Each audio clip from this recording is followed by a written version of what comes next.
Hello and welcome to episode 3 of Talking with Thaiger. I am your host, Mr. Thaiger Adinaldo, of course. And with me today, joining me in the studio de Adinaldo is the one and only premier DJ, Mr. KosherKuts. Coach, how are you today, sir? Good. How are you? I am great. Had a trying week. Okay. Last week. Mom was in the hospital for a while. She's home. She is home. Okay. She's home. How's she She's doing? feeling better. She's recovering. Nice. So, Good to hear. yeah, we should be good, Okay. for however long. What's new with you, man? Nothing. Nothing really. Just get through this Cavs season. Playoffs coming up. That's right. You are a DJ for the world champion Cleveland Cavaliers. How long have you been doing that? Since the year of COVID.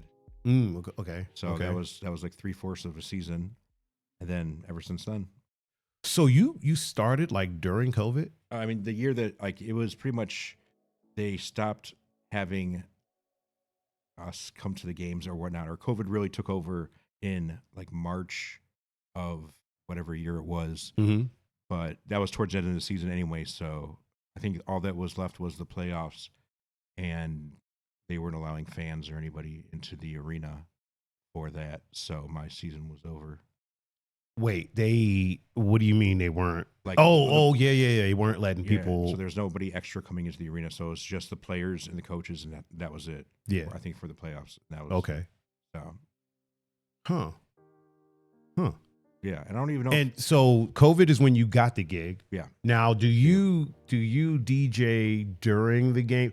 Obviously, I know the answer to all these questions, but for the people watching that don't know, Sure. do you DJ all the games, some of the games? All right, let me break down for you. Okay. So there's me and there's another DJ, Okay. and we alternate home games. And when I'm DJing, I show up about an hour and a half before tip off, and I do an hour on the court. There's 2 DJ booths, one on the court and one up in Loudville. Okay. So when I first get there, I go on the court and I DJ an hour. Wait, Loudville is The top level by the Budweiser bar. Okay. So I get there, I go down onto the court, and I DJ 1 hour just for the players. Mm-hmm. It's basically just hip hop, whatever they want to hear. I Right. play it, but clean versions. Right. Of course. And then when I'm done with that, I run up to Loudville, and I do the next about 20 minutes before tip off. And then pretty much they give me a rundown of when I'm going to be DJing that game. It's maybe for it's either a timeout or whatnot. It's usually 2 or 3 times during the game. It'd be like the third quarter, first time out. I'll have like the ball toss or Sherwin Williams t-shirt toss or whatever.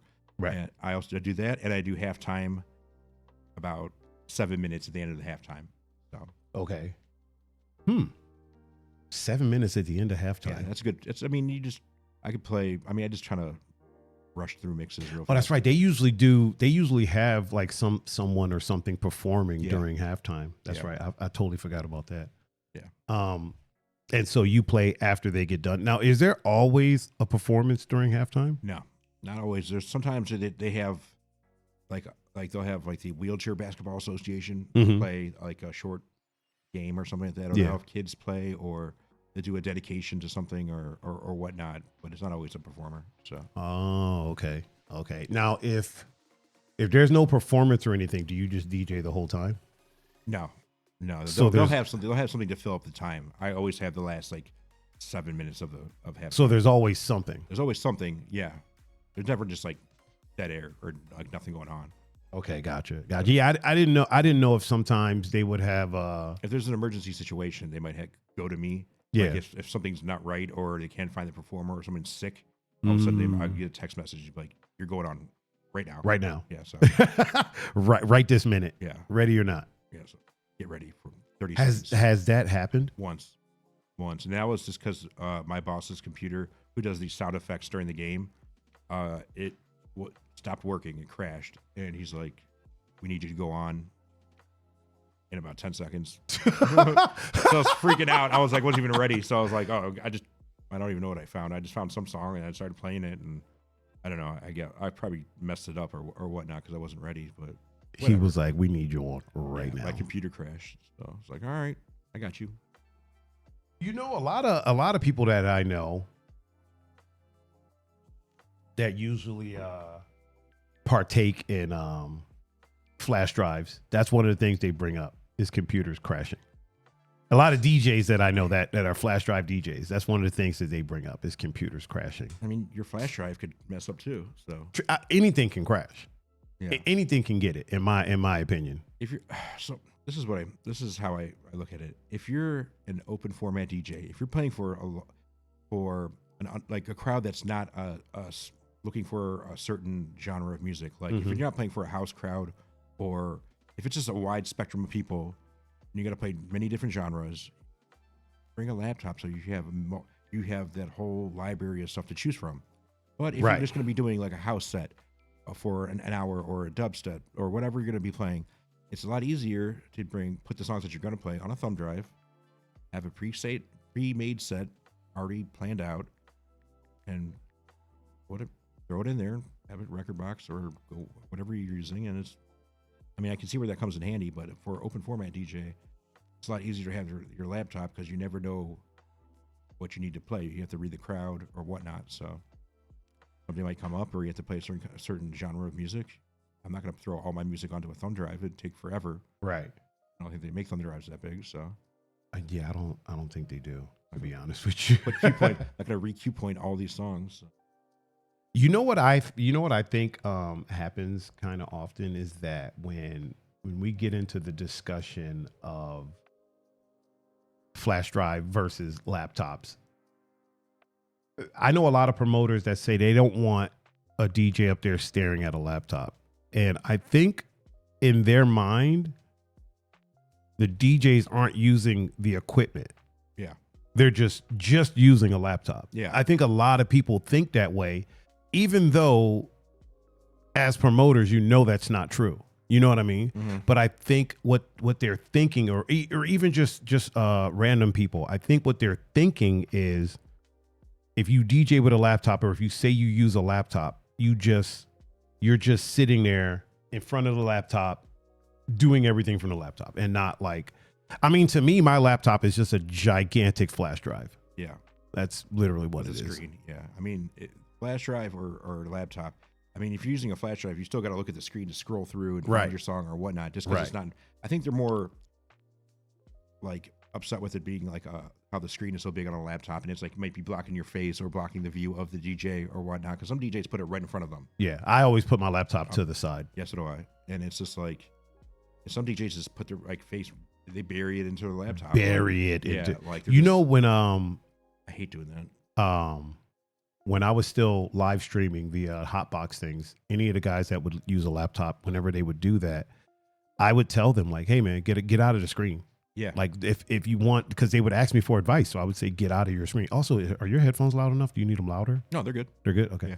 I would say, look, get out of your screen, dude. Everything you need is on the screen on the equipment. Yep. You know what I mean? If you want to glance at it.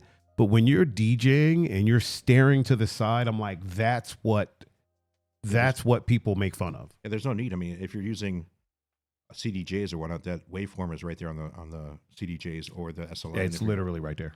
So it's like, and pretty much the newer wave of DJs don't even, they're just staring at the waveform to beat match. They're not even, God only knows what they're doing, but whatever. I feel like even staring at the waveform to beat match, I've talked to a bunch of people, and they'll talk about that, and they're like never trust it. Mm-hmm. But if you are actively like going through and working on your music, mm-hmm. See, I've always trusted my grids because I don't just throw them in there and hope for the best. Like I go through and I make sure everything's set. I make sure everything's on point. There's maybe one or two songs, I would say a maximum of 5 songs in my library that the grids are off, and they've always been off, and every time I correct them, they go back to being off, and I don't know why, but they're not songs that I play all the time. I got you. And I know the BPM of the songs, so I can kind of work around it. Okay. You know what I mean? Like I got this house track that says it's 94 BPM, and it's like 126. Yeah, that happens a lot when it's like some tracks in, like when you analyze them in Serato, like tracks that are like 72 sometimes show up as 93 for some strange reason. Like I don't know, has some trouble like getting the beats per minute of certain songs for. It's kind of weird, right? Yeah, it's like it's a very odd thing, and I don't know why it does that. Yeah. I was about to say something. I totally forgot what I was about to say. You wanted an autograph? Yes. Speaking of autographs, are you ever like tempted to get autographs from any of the players, or have you gotten any autographs from any of the players? People have told me, like friends have told me, like, why don't you go, like when you're DJing on the court, get a basketball and then just like ask for autographs. And I'm like, I don't want to be that guy. Right. It's like this, they're practicing or whatnot, they're doing their job or whatnot. I'm not going to be that guy. If there's a time, I mean, if they're not working, or if it's like we're at some event, yeah, I might do it. But not when they're playing basketball. I wouldn't want to do it. I wouldn't want to be that guy. I wouldn't want to get myself in trouble because I'm not even supposed to. I don't even know if I'm supposed to be doing that. It seems like I would be out of place. Whether or not you're supposed to be even talking to them. Yeah. I mean, I could talk to them. They talk to me. I mean, I've had them come over to the DJ booth and put on my headphones and pretend like they're DJing. And I'm like, well, give me the basketball. And I pretend like I'm playing basketball. Horrible. But yeah, I wouldn't want to do that. I wouldn't want to put my I don't know. I just wouldn't want to be that guy. Yeah. Oh, dude, could I get your autograph? Blah blah blah. It's like being like you're on a celebrity. You know, I don't want to be that guy. It's like, oh, let me get your autograph. Like they're around that so often that they just want to be around, somebody a normal person or whatnot, or just a normal interaction without them trying to get, or you trying to get something off of them or whatnot. So. Just treat them like a normal human being. Exactly. Yeah, they appreciate that. I mean, also when you really think about it, they're at work. Yeah, exactly. And they're doing their job. It's kind of the equivalent of. I tell people when we talk about DJing, it's my job. You know what I mean? Like it's what I do for a living. So when you're coming up, I have friends, and I use that term loosely, but I have friends that will that will come up and try to hold full-blown conversations with me while I'm DJing. Oh, and these are supposed to be my friends. Happens all the time. And I'm like, dude, you don't understand. I'm at work right now. Yep. Like I'm doing my job. That'd be like me coming to your job and trying to hold an entire conversation with you while you're working. It's not quick conversations. They want to like unload their whole life story, like the problems of their week. Like it's like, right. This is the best time to be doing this right now, or like, oh, can you teach me how to DJ? I'm like, right now, like as I'm working, like I don't think this is the best time. I feel like that right there is a. I say a woman thing because that's who tends to flirt with me. But whether you're, what are you trying to say? Interested, I feel like that's mostly an interested party thing. Yeah, someone who is interested in you will typically do things like, "Oh, can you teach me how to do this?" Or "I want to learn how to do this," and they don't really read the room. That's why all those guys have been asking me. No, I'm just kidding. I'm just messing around. There's nothing wrong with that. Here's the thing. I say when I discuss women, I say women because I don't. I say this all the time. I say women because I don't date men. So it's like when I'm talking about something, I say people. In my case, women. You know what I mean? Yeah. And I speak from. I always say that I speak from the bubble that is my life. Oh, I like that. You know what I mean? And so when I'm talking about something, I'm not talking about everyone. I'm talking about the bubble that is Thaiger Adinaldo's life. In Thaiger Adinaldo's life, these situations tend to happen with women. These situations tend to happen with men. You know what I mean? You are correct. It does tends to happen with women. It's more of a female thing. For us. Yes. In our bubble. I'm sure. Individual bubbles. I'm sure a lot of the ladies that we know that DJ probably get a bunch of dudes. Oh, I guarantee it. And women. Probably. You know what I mean? That will roll up on them wanting to learn how to DJ. Under the guise of learning how to DJ. Yes. I actually had someone recently tell me that they wanted to learn how to DJ while I was DJing. There's a wall between us and like I can't hear them, and they're talking. They'd probably talk to me for a good, I would say 3 to 4 minutes within, but 3 to 4 minutes in the club world is a long time. That's a whole 1-2 songs right Yeah, there. yeah. Literally. Yeah. 3 minutes, you probably, depending on what you're doing, you might have did an opening for one song, played another song, and then mixed into a third song. Yeah. In 3 to 4 minutes. Yeah. And she's talking to me for 3 to 4 minutes, telling me how she's always wanted to learn how. And I dig it. Like, listen, if somebody wants to learn how to DJ, I'm down to teach them. Yeah, you know what I mean? of course. But at the same time, when I say, okay, well, yo, follow me on Instagram, hit me up, we'll figure it out. That should be, not the end of it, but the first thing to learn is that you can't be bothering people while they're at work. I find that you just got to be like straightforward with them, like just like be like, I'm at my job. It's not the best time. Hit me up. Here's my number. Blah blah blah blah. We could talk when I'm not working. Because this has happened at the Cavs when they're about to have like put the camera on me and I'm about to be up on the screen and people are talking to me. I'm like, you can't be here right now. Like I'm about to be on the screen. You have to like, I can't be talking to you. I'm like, just hit me up afterwards. Blah blah blah. So it's better to be forward to get it out in the beginning than have to 100%. Oh crap with them. And just nod your head and be like, yeah. Also, same thing with like requests. Oh, for sure. Yeah. You know what? Hold that thought for a second. I have to have a quick, also Zed, thank you very much. I appreciate it. It's one of my favorite shirts. Quick bio break. So I will be right back. And don't worry, this won't be in the recording on YouTube because I paused it. A bio break. Yeah. I use the bathroom. Oh, okay. I was like, what the hell? Do a bio break.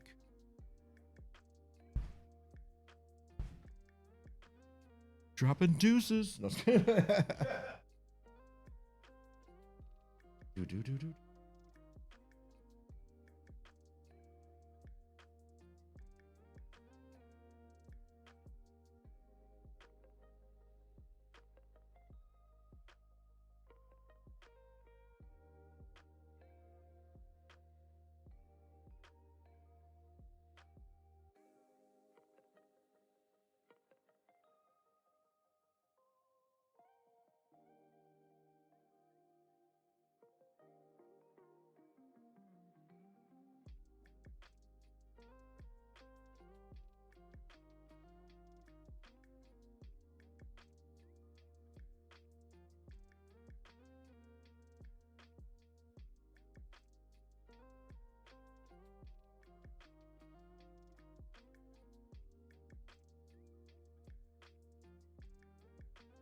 Is Jake Paul like hosting stuff now for MMA? Hold on, I couldn't hear you. What'd you say? Evie's like DJing with Netflix now, or what's going on? It's a Jake Paul thing. I'm just looking at some ads. Sorry. Oh, when he was remember when he DJ'd the He's got another thing coming up. Oh, does he? Right. Oh yeah, they got a show coming up. So he's probably going to be on there. That's Jake Paul. Yeah. All right, we are back on the scene. Sorry for the break, everyone. Where were we? We were talking about people interrupting us when we're DJing. Yes. Let me ask you this. So you do a Wednesday night with John Doe. That is correct. We play what we want Wednesdays. Such a political name. We play what we want. Because it's not always like that. I mean, some other places you don't get to play whatever you want. I was just about to ask that. Is the reasoning for that? So that's the reasoning for the night is because there's no one telling you what to play. It's just go in there and play whatever you feel like playing. Any genre, anything. Nobody's going to say anything. Nobody's going to tell you what to play. You might get a request. You don't have to play it, but I mean, nobody's going to force you to play. There's not like a certain crowd of people that you're going to have to play this kind of music. Like it's a pretty diverse crowd. Yeah. And you can play whatever. And they're just digging it. Everybody's just having a good time. And everybody's just in there vibing with it. Yeah. You know, I forgot to share the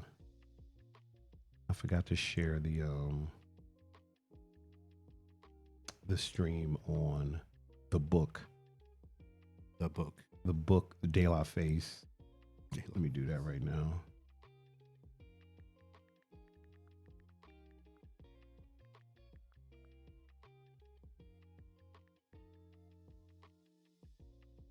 What the hell?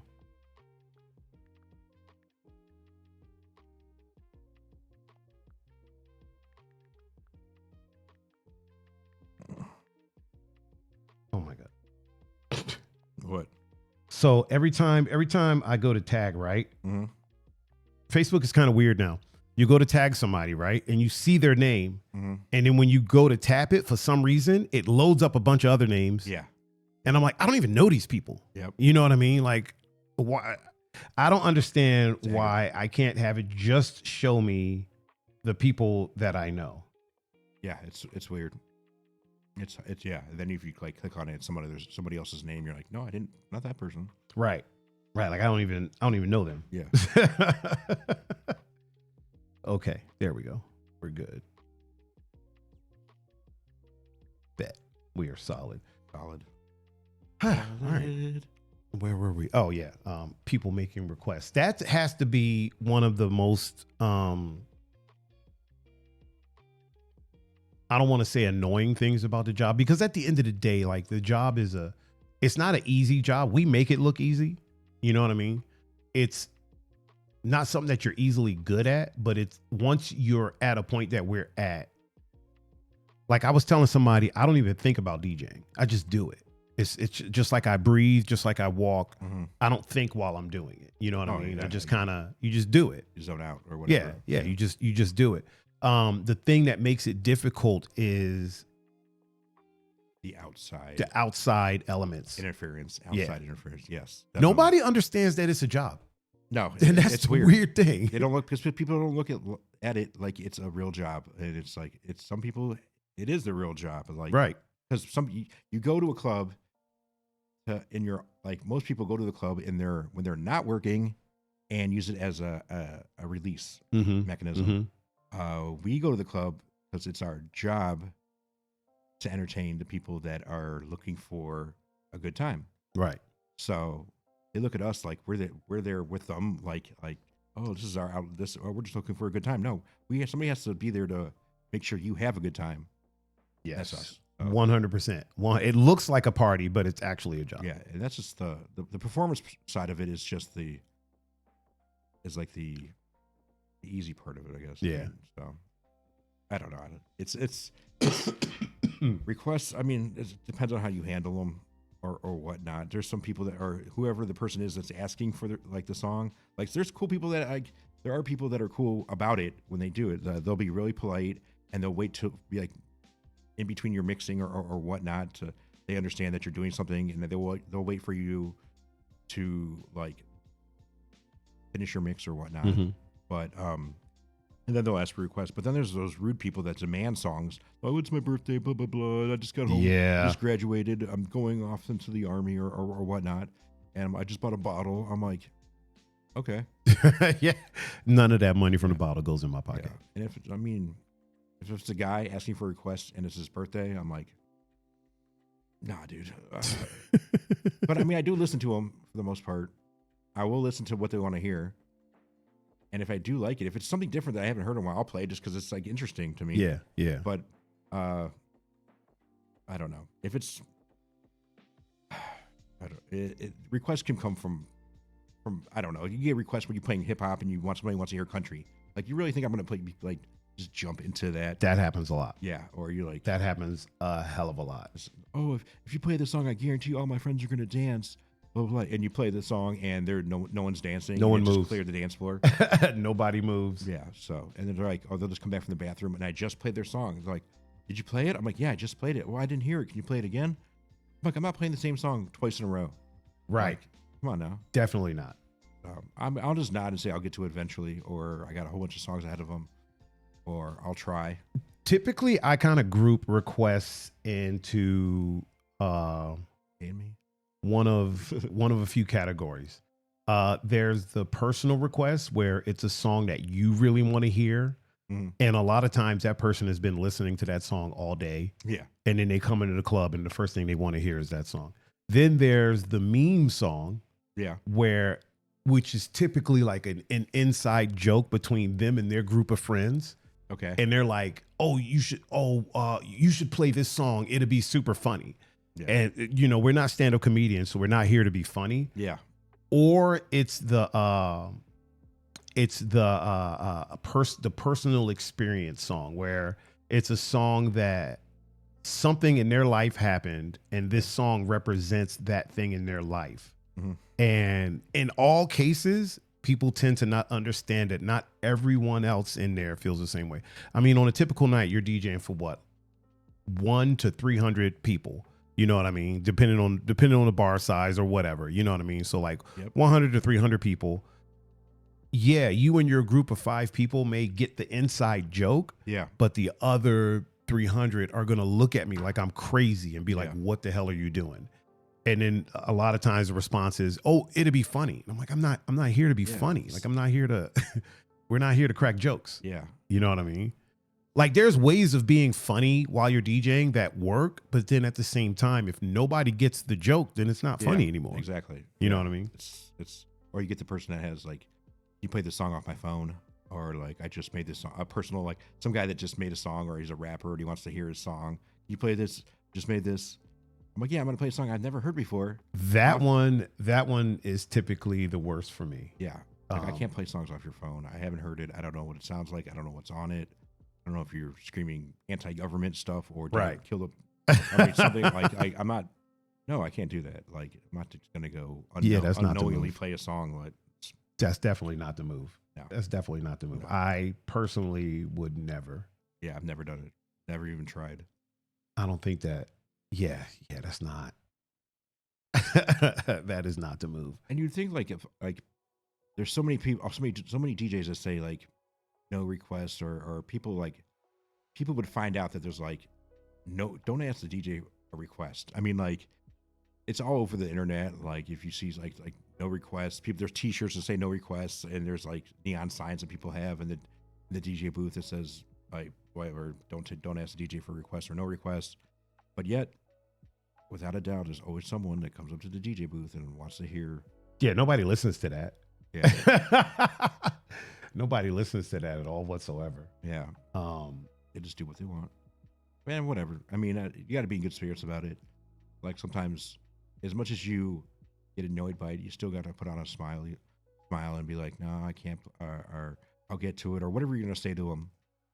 I mean, just better to be nice to them than just to be a jerk. Like, I ain't playing that song. Like, get out of my face. I'm going to call security if you don't get out of the booth or whatnot. Get out of here. I'm not playing that. Yeah. Stop annoying me. How dare you come up to me? I think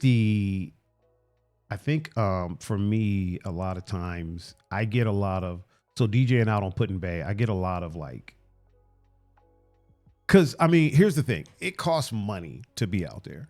Of course. Right? You're not just out on an island, especially an island where the hotels cost more than they do in Miami, which is crazy to me.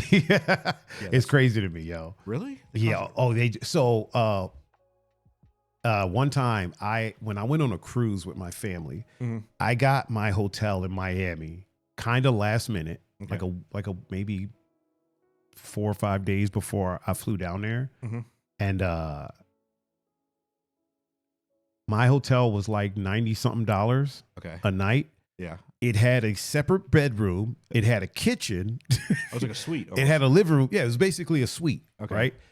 I was about 8 miles from South Beach. Oh, and it had a shuttle that picked me up from the airport and took me to the hotel. That's like first class service right there. Right. And then a lot of times the hotels on Put in Bay are like between $300 to $600 a night, depending on the weekend. I didn't know they were that much. Wow. Yeah. Wow. So the place that I stay, the place that I work for, I've never seen it at 600. Few hundred, yes. I've never seen it at 600, but I've seen rundown hotels out there. Not even like good ones. Rundown hotels out there that are like on a regular basis, 4 to 5, and then on like a busy weekend, like 600. I guess they can get away with it because there's like limited places to stay on the island, and there are always going to be people wanting to find a room or whatnot. Like, that's true. They're always booked up. I mean, like, is there ever a time when they're like just not, like, this room just go empty for? Yes. I've seen. So when the people that I work for, when they used to own 2 hotels, the other hotel would sometimes there would be. Well, actually, let me take that back, because typically they try to keep 1 or 2 rooms empty for walk-ins. Okay. So I take that back. Usually it's on a weekend, it's pretty booked up. Um, Like the height of the season, like it's always there's always people in the room, right? Sightmare just asks, wonder if that's natural or if there's not enough competition. I So mean- here's the thing about that site is that there's tons of hotels on this island. It's just they've all, I feel like they've all gotten together and been like, look, nobody charge under this amount. Because at the end of the day, this is with any island, right? At the Yeah. end of the day, after a certain time, you're just stranded on an island Exactly. because the ferries stop. You know what I mean? So at like, if you brought a car at like 9 o'clock, you're not getting off that island. Exactly. The ferry that allows cars stops at like 9. Trapped. So you're trapped. Yeah. So you either sleep in your car or you get a hotel. Or you just sleep on the ground. People have done it. I've seen so many people do it. Yeah. It's a weird thing. It's weird to me when groups of women come out Mm-hmm. and they're sleeping at the park, like on a bench. And I'm like, y'all didn't think this through? Yeah. That's weird. I can't tell you how many times there'll be like a group of chicks, which is totally unsafe. And it'll be like 3 of them. Mm. And I'll be like, listen, my room's a double. You guys can have the room until 6 a.m. when the ferry starts running. Yeah. Yeah. That's nice of I'm you. going to set an alarm. Yeah. Because I always hang out in the lobby of the hotel. Yeah. So I'm like, I'm going to set an alarm. Yeah. Y'all are getting the hell out at 6. Yeah. For sure. You know what I mean? Like if y'all want to stay longer, fine. But I am not going to stay out of my room past 6 a.m. Yeah. Yeah. You know what I mean? Check out 6. Right. So yeah, I'll be like, listen, y'all can stay until the ferry starts running, but then y'all got to dip. Yeah. If y'all decide to stay, that's on y'all. Get a hotel or Like, think You like know. them being number of girls, they would have like just throw their money together and just get a room somewhere. Or you would think. You would think. I've seen some interest. Well, you have too. We've seen some interesting things on that island, man. Like, there's always the case of somebody coming and trying to get a room, and then when they find out how much it is, Yeah. they're always shocked. But honestly, all the prices are kind of on every hotel's website. Yeah. So you kind of know when you're going out there. Do your research, people. Yeah. You got to bring, it's kind of like going to Vegas and being shocked at the prices. Oh yeah. Yeah. Even though oddly enough, the cost of living in Vegas is cheaper than it is here. Oh, for sure. Because I mean, obviously, all the money goes in. They want you to spend all that money in the casinos or whatnot. So Yeah, they make all their money with that. Yeah. Isn't that wild? it's crazy. I couldn't live out in Vegas. Like I just know how I would be, and I would be too tempted. Just like, oh, I just got paid. All right by the casino. Here we go. Like it would be over for me. Like I would be on the street, homeless somewhere. I mean, you used to partake in the casino we had here for a bit. I still do. Do you still go? Randomly, yeah. Oh, okay. Not as much as I used to. Yeah. But, I remember it used to be like every time we got done DJing. Because I was living at that time. I was living. Oh, that's right. next- You were living right next to door. the casino. Like, right across the street was the casino, and I was there damn near every day. Right when it first opened up, Oh, wow. and I went through so much money. Like I would win a lot, lose a lot, and I have nothing to show for it. Like it was such a waste. At the end of the day, casinos are in business because they make money, and they're always going to make money. Yeah. And they're always going to win. So That's their job is that's their making job. money. yeah. So I don't know. I don't know how some professional gamblers or whatnot, people make a living off that. But at the end of the day, they're always going to, you spend enough time in there, you're going to lose. I personally have no idea because Don't go in there. I don't go often. If I have like an extra $20, $30 that I'm not doing anything with, I'll go play that. It's, yeah.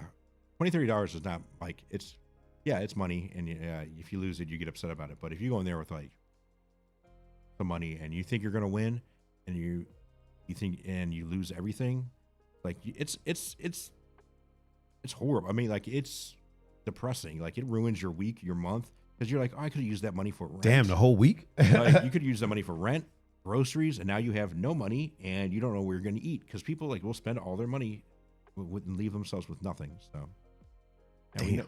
we know some people like that. Can't buy groceries because they were getting their gamble on. That's mad. That's why, I mean, you see a lot of like older, like senior citizens in the casinos. Like they have their retirement money.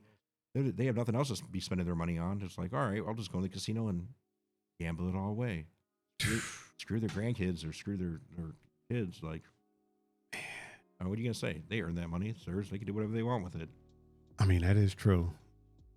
They earned it, so maybe take your grandma out once in a while. I mean, she won't be going to the casino. Maybe take her to show your grandparents some attention. And they won't be spending all their money in the casino. Oh my god, dude! Oh my god! Like, you want an inheritance? Take your grandparents out. Show them a good time. Spend some time with them. Don't just let them go to the casino and blow away the money they worked their whole lives for. Oh my god, dude! You are hilarious, bro. It's true though. You're right. You're right. They'll be in there all day. Like, they'll do minimum bets. They'll just sit there all day, betting 40 cents a thing. Yeah. They got nothing but time. I mean, what do they got to do? That is true. That is true. They got to be in bed by 7. So, I mean, man. The key to that story is show your grandparents some love. I don't think that's said enough. Oh man! Call your grandparents up today and say, "I love you." Show your grandparents love, huh? Yes. Take them out to dinner or breakfast or buy them I don't know, coffee. Coffee? Just spend some time with them. Do you drink a lot of coffee? I can, yeah. I can, yeah, I do actually. Especially now that I got a coffee maker. I will just chug pots of coffee. Like, I'll let it cool down a little bit. It's almost like, it's like iced coffee, and then I'll just chug it. Like, I got a thermos, and I'll just take it to the face. Just straight to the grill. Yeah, I don't sip on it. I don't ever sip on anything. Like, it's if I'm thirsty, like, I drink coffee because I'm thirsty. I don't drink coffee because need to wake up. I drink it because I'm thirsty, and I like the taste of it. That's just a side effect. I mean, that's an extra little bonus. But I'll just chug it. Like, it's good. I like it real sweet. Like, a lot of sugar, a lot of milk. Good. I'm thirsty right now. I want some right now. Actually, I'm thinking about it. Can't you DoorDash coffee over here? I actually probably could. Yeah. I was about to say, I feel like you could DoorDash anything. Starbucks, yeah. DoorDash Starbucks. Starbucks is literally up the street. Is it really? Where? Which one? There's one on Detroit, like right over there. Scoot my butt over there. And then there's one right over right by 117th right there. Oh man, I'm getting some. Shouldn't you have done that before you came? I didn't even think about it. I totally didn't even think about it, but you rode a scooter over here, right? That is correct. What kind of scooter is that? I have no idea. It's a 9-bot G something. I forgot I got it off someone. I don't know where they got it from. I don't know how legit it is, but it's mine now, and there's no tracking on it. Doesn't have like one of those, like, there's no tracking thing in there. Yeah, it was either removed or it never had one. I don't know. It's completely doesn't look like it was when I first got it. Oh man, the murdered out scooter. That is hilarious. Yeah, it's fun. A little cold right now, but I get by. Better than walking or taking the bus. I was about to say it is a little chilly to be scooting around. Yeah. Oh, my homie Gabriel said your hat is fire. He needs one. It's a Cavs hat, right? That is a Cavs hat. Is that a? This is an employee-only hat. I haven't seen it out released to the public yet. Is it really? Yeah. I was about to ask that. What's up now? I was about to ask if that was like. Yeah, a lot of stuff that I like. Okay, so one of the perks of DJing for the Cavs is when I show up, there's usually some kind of gear they leave me to wear for that game. So I have an extensive amount of Cavs hoodies, shirts, and a few hats. But usually the stuff that they give us to wear is stuff that they don't release to the normal public. Okay. So like this hoodie I have on, and this, I don't know if they released this hoodie. And I'm assuming they do that intentionally. Yeah, of course. Because they don't want y'all wearing stuff that just anybody can get. Yeah, exactly. Okay. Is it ever a situation where like they'll give it to you guys and then maybe a couple of seasons later they release it?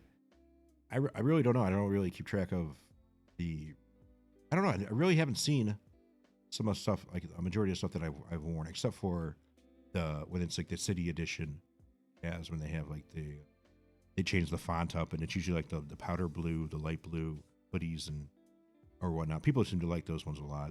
It has like it's the city edition. It's like Yeah. it's good stuff. So. Hmm. Still waiting for a pair of shoes though. You wait, what? Yeah, I thought I was gonna be getting a pair of shoes. And you I didn't? never, like, they asked for my shoe size. I was like, oh, I'm gonna be getting some shoes, yes. But I never. I'm sure they'll get around to getting your shoes to you. Better, damn it. No, I'm just kidding. I don't. No, it's my whole wardrobe is Cavs stuff now, which I'm not complaining about. It's like I don't. Dickies and Cavs gear. Of course. You have been Dickies. rocking Dickies since the first day that I've ever met you. Like, Dickies. have you ever worn any other? I don't own one pair of jeans. Don't own any jeans. I was about to say I've never seen you in jeans. I've only even your shorts are like Dickies shorts. Dickies shorts. I'm diehard Dickies. I have worn Carhartt and some other like work along the same lines as Dickies, like some other stuff. But I'm diehard Dickies all the way. I just like the way they fit. They're good for doing anything in, and they're cheap. Like $25 for a pair of pants. Like I don't get mad if I get them dirty. Yeah, I'll just go get another pair.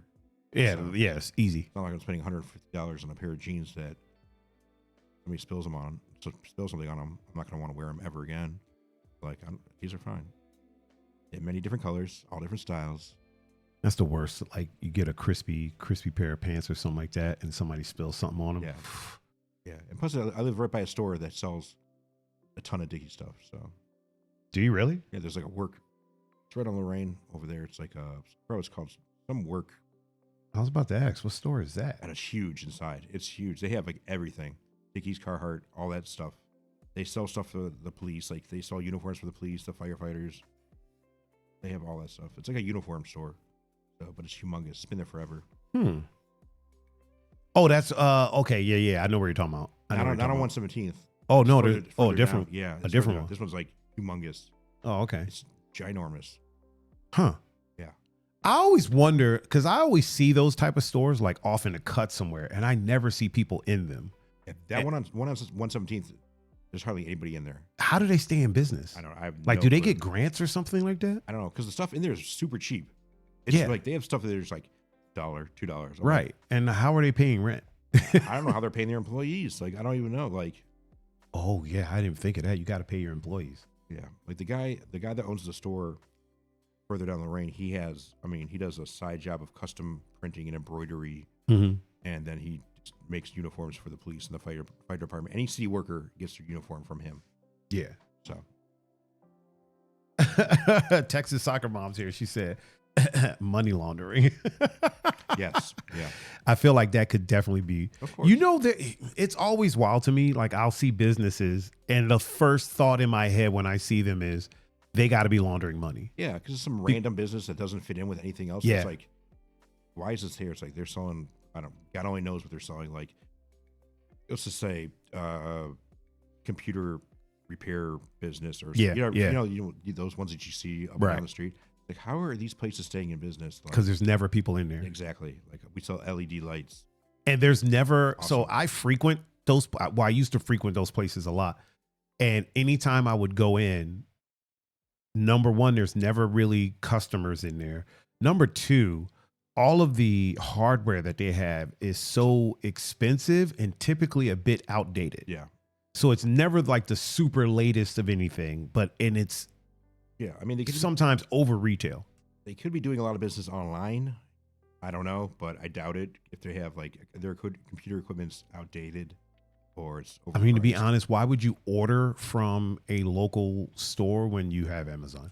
Exactly. It's like, and they're never going to be able to beat the prices of Amazon. No, never, so, or even eBay for that matter. Exactly. Which is sorry. I mean, which is kind of sad because I mean the local stores that you're supposed to support are the ones that they charge you more because they can't afford to compete. Yeah. But I'll be honest with you. The local stores, the ones that I've been to have kind of always been overpriced. Yeah. You know what I mean? There was never really a time where I would go to these places and it was like, oh, I'm saving a little bit of money over like a Best Buy or a, you know what I'm saying, or something like that. They've kind of always been overpriced for that, specifically for like computer stuff. Yeah. I always felt like, not necessarily I was because there was a time I would strictly buy like processors, RAM, stuff like that from like local stores. And then I started feeling like I'm kind of being taken advantage of. Yeah. You know what I mean? Yeah. It was a weird thing because I'm like, yo, I'm paying like $100 more than if I would have just went to a store and bought it. I mean, that's the whole goal of all these like the big box stores or whatnot is like they'll take a loss in some areas just to make a business take a business and have it go away. Like so it's like Tech says she misses Circuit City. Circuit City, really? Wow. What about Radio Shack?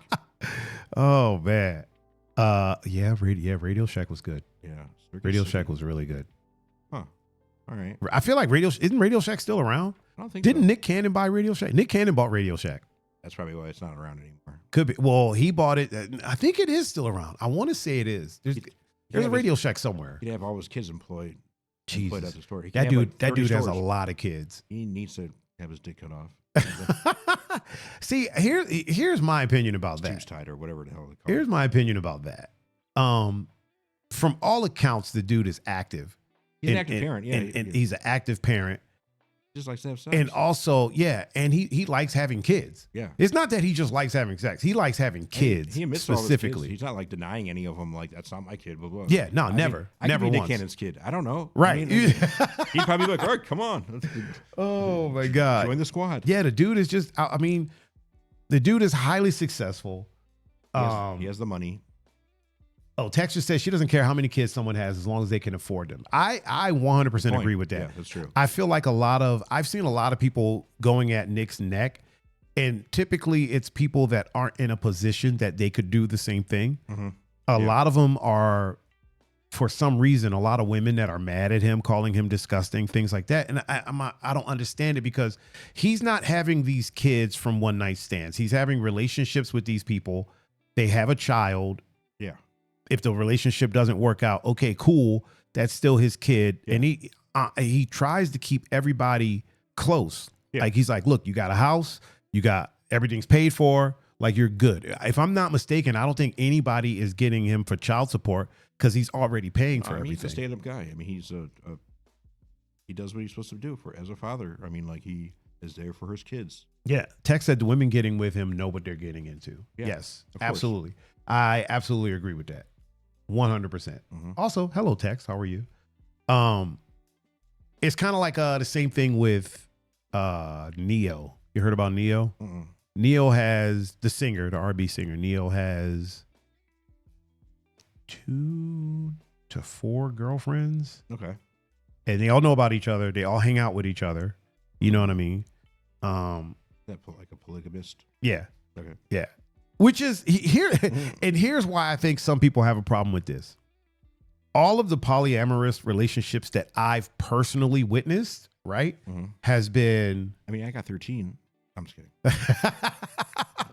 All of the polyamorous relationships that I'm not saying that these are all of them, but the ones that I've personally witnessed have been a woman who is highly attractive, a guy that would kind of make you wonder, I wonder how that happened. Yeah. Okay. And then the other guys that they're in a relationship with. You know what I mean? Yeah. So it's like the dude that is emotionally stable, maybe emotionally mature. Okay. Checks all the boxes for her, but maybe not on the looks department.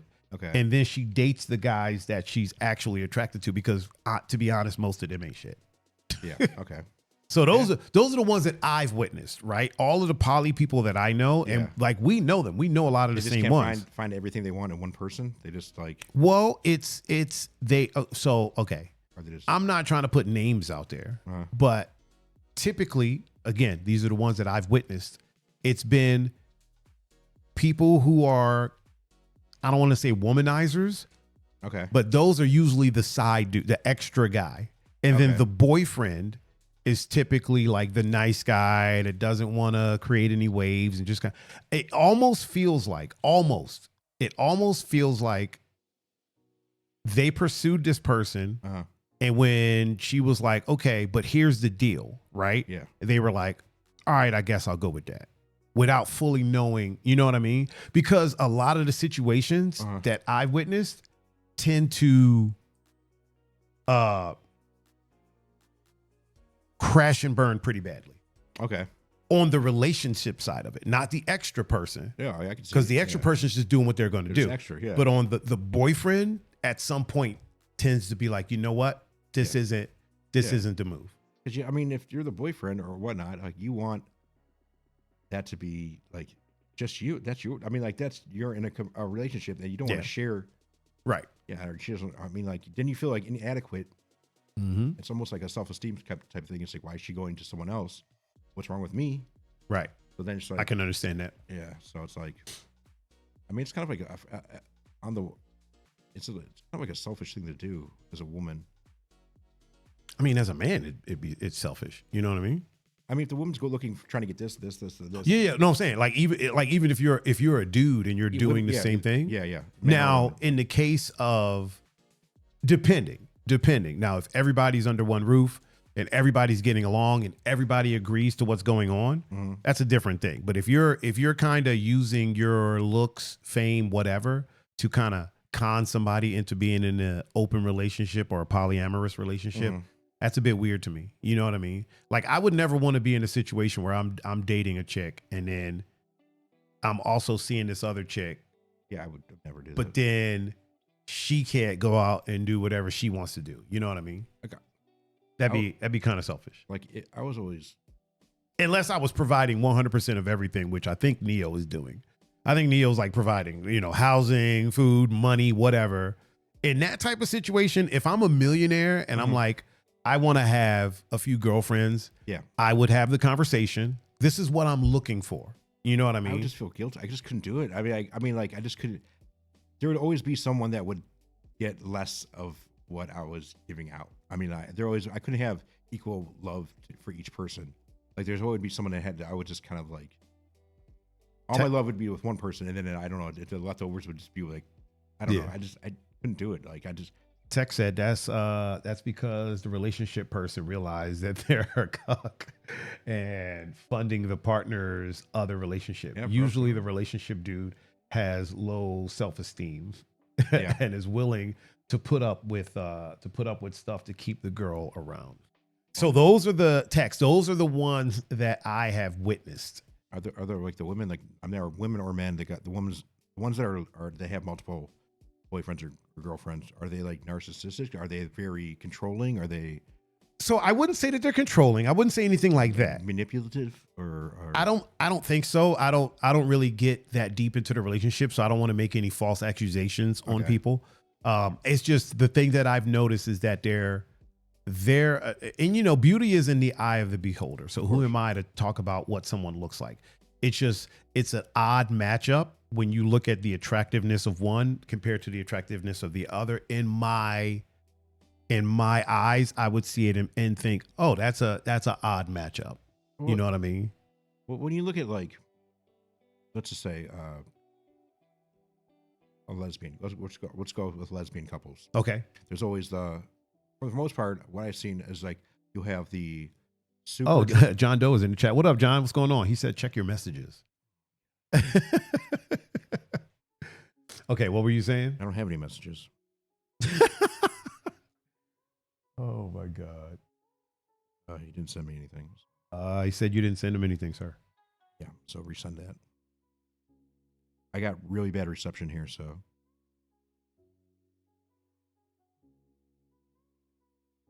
Yeah, I don't have anything from him. Word.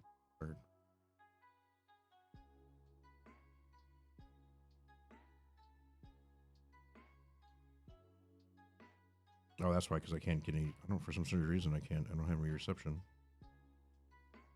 Oh, really? Yeah, like it's weird. Oh, wait, hold on.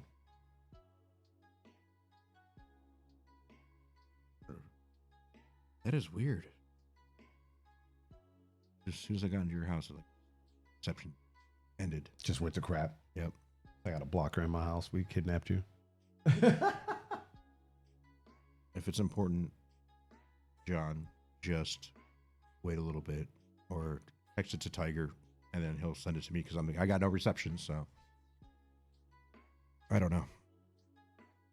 That is kind of weird that they started doing that. Yeah. I don't know. Hang on, I'm adding the there we go. Adding the chat to the screen on the stream. All right. There we go. That way everybody that's watching can see the chat. Gotcha. Tex, can you say something in chat so we can test it real quick? If you don't mind. John said on your phone. Like you didn't just check your phone. Oh, John. That's our John. Send it to Tiger if it's important because my phone has no reception. John, then Doe. Oh, Scythe said no, me. Scythe just said something in the chat. Appreciate you, Scythe. Yep. Thank you very much. Let me make this a tad bit smaller. There we go. Okay. Now, yeah. So you were saying about lesbian relationships. Oh yeah, like there's always the I don't know. There's more the there's in some relationships there's like a really attractive girl, and then there's the one that kind of like more the manly. So it's like it's kind of like I've seen that. I've seen that kind of often. Yeah, so it's like they're kind of like what they're looking for is like the complete opposite of what they are. I guess I don't know. So I have a theory. I have a working theory that people are attracted to the things that they don't have in a lot of cases. Like for instance, right? When it comes to the women that I'm attracted to, right? Physically, I like big legs, big strong legs is a thing that I find attractive, right? My legs are slim. You know what I mean? Okay, all right. You know what I'm saying? Like it's like I like thick women. I'm not a thick guy. You know what I mean? Yeah, I should like some thick women. I like short women because I'm tall. Do you really like short women? Yeah, So not really short. Not like. I mean, like I like. What is the lowest in height that 1 foot? No, I'm just kidding. I'm just kidding. I don't know. I mean, I would 4 something. I would guess. I mean, I could like 4'11". Yeah, it'd have to be around the 5 foot mark. I wouldn't go much more lower than. So Tex always calls me a heightist because I've always said the lowest that I will date is like 5'4.5".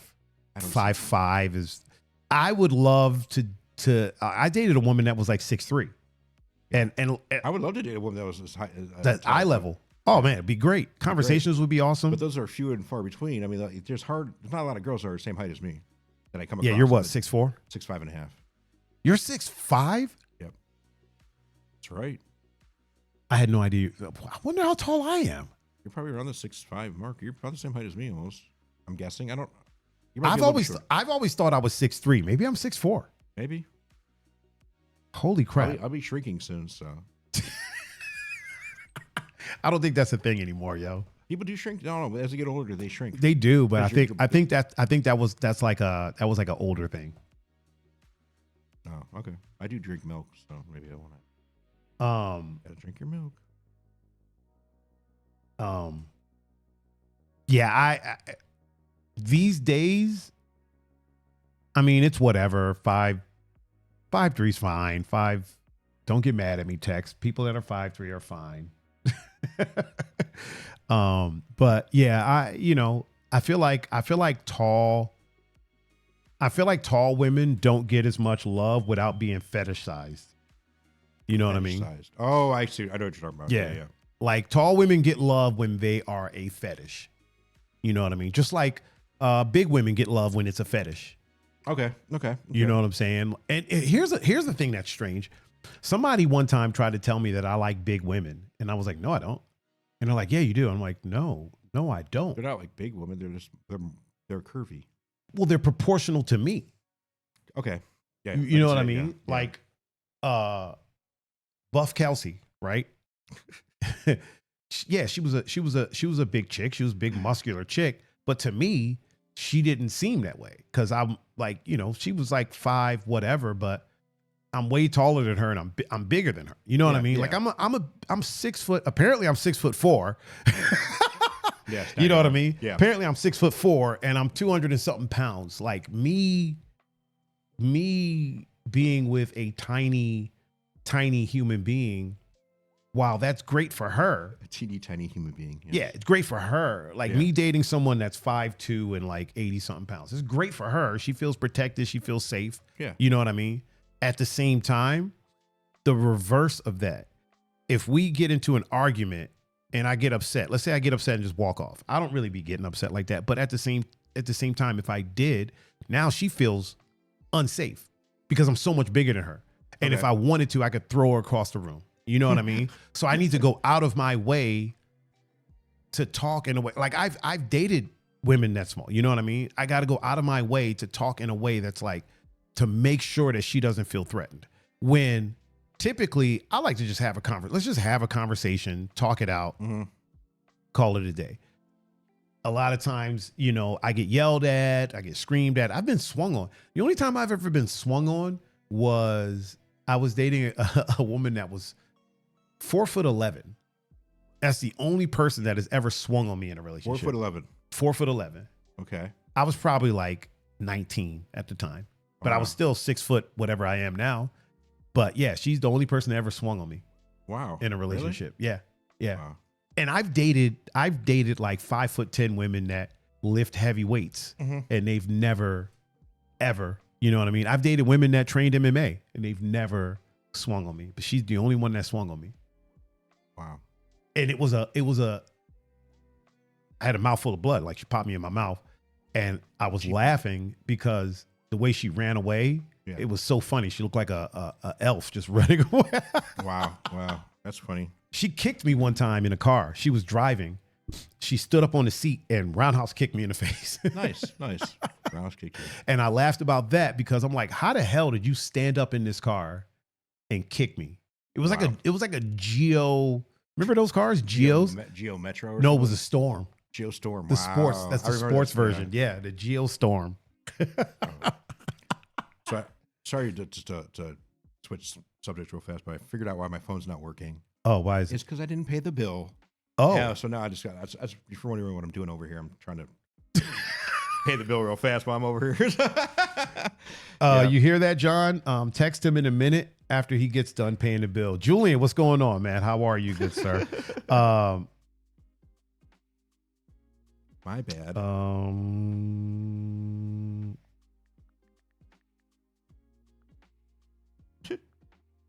That's hilarious, dude. Yeah, because I didn't pay the bill.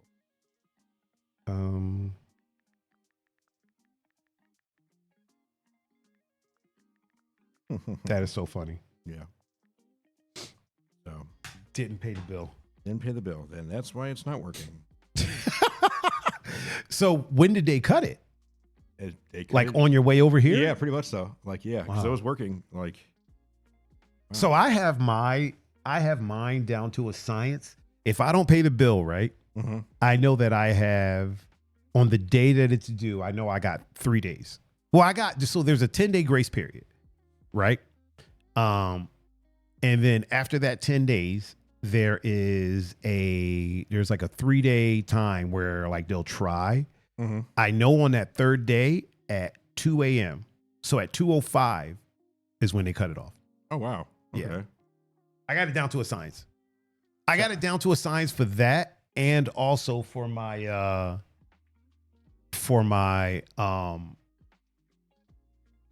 what you call it, for my my internet bill. I never remember the dates that they're due on. So I never remember the dates, but like I know that. Well, I know the day. Like, so the day that mine will, like, if I don't pay it by, I believe the 22nd, right? That night at 10 p.m., it'll cut off. Okay. Yeah. Okay. I got the message from John from just now. Okay. He cool. sent it through Facebook Messenger, so I know what he's Oh, okay. So yeah. All right. Cool. I'll text him in a second. What's up, Julian? How are you, sir? We got to get you in here for an episode as well. Julian, people always ask me what my podcast is about, and I'm like, nothing really. It's like a Seinfeld episode. Yeah, we just chop it up. I think there's enough podcasts out there that are about things. Yeah, that it's okay to have one that's not.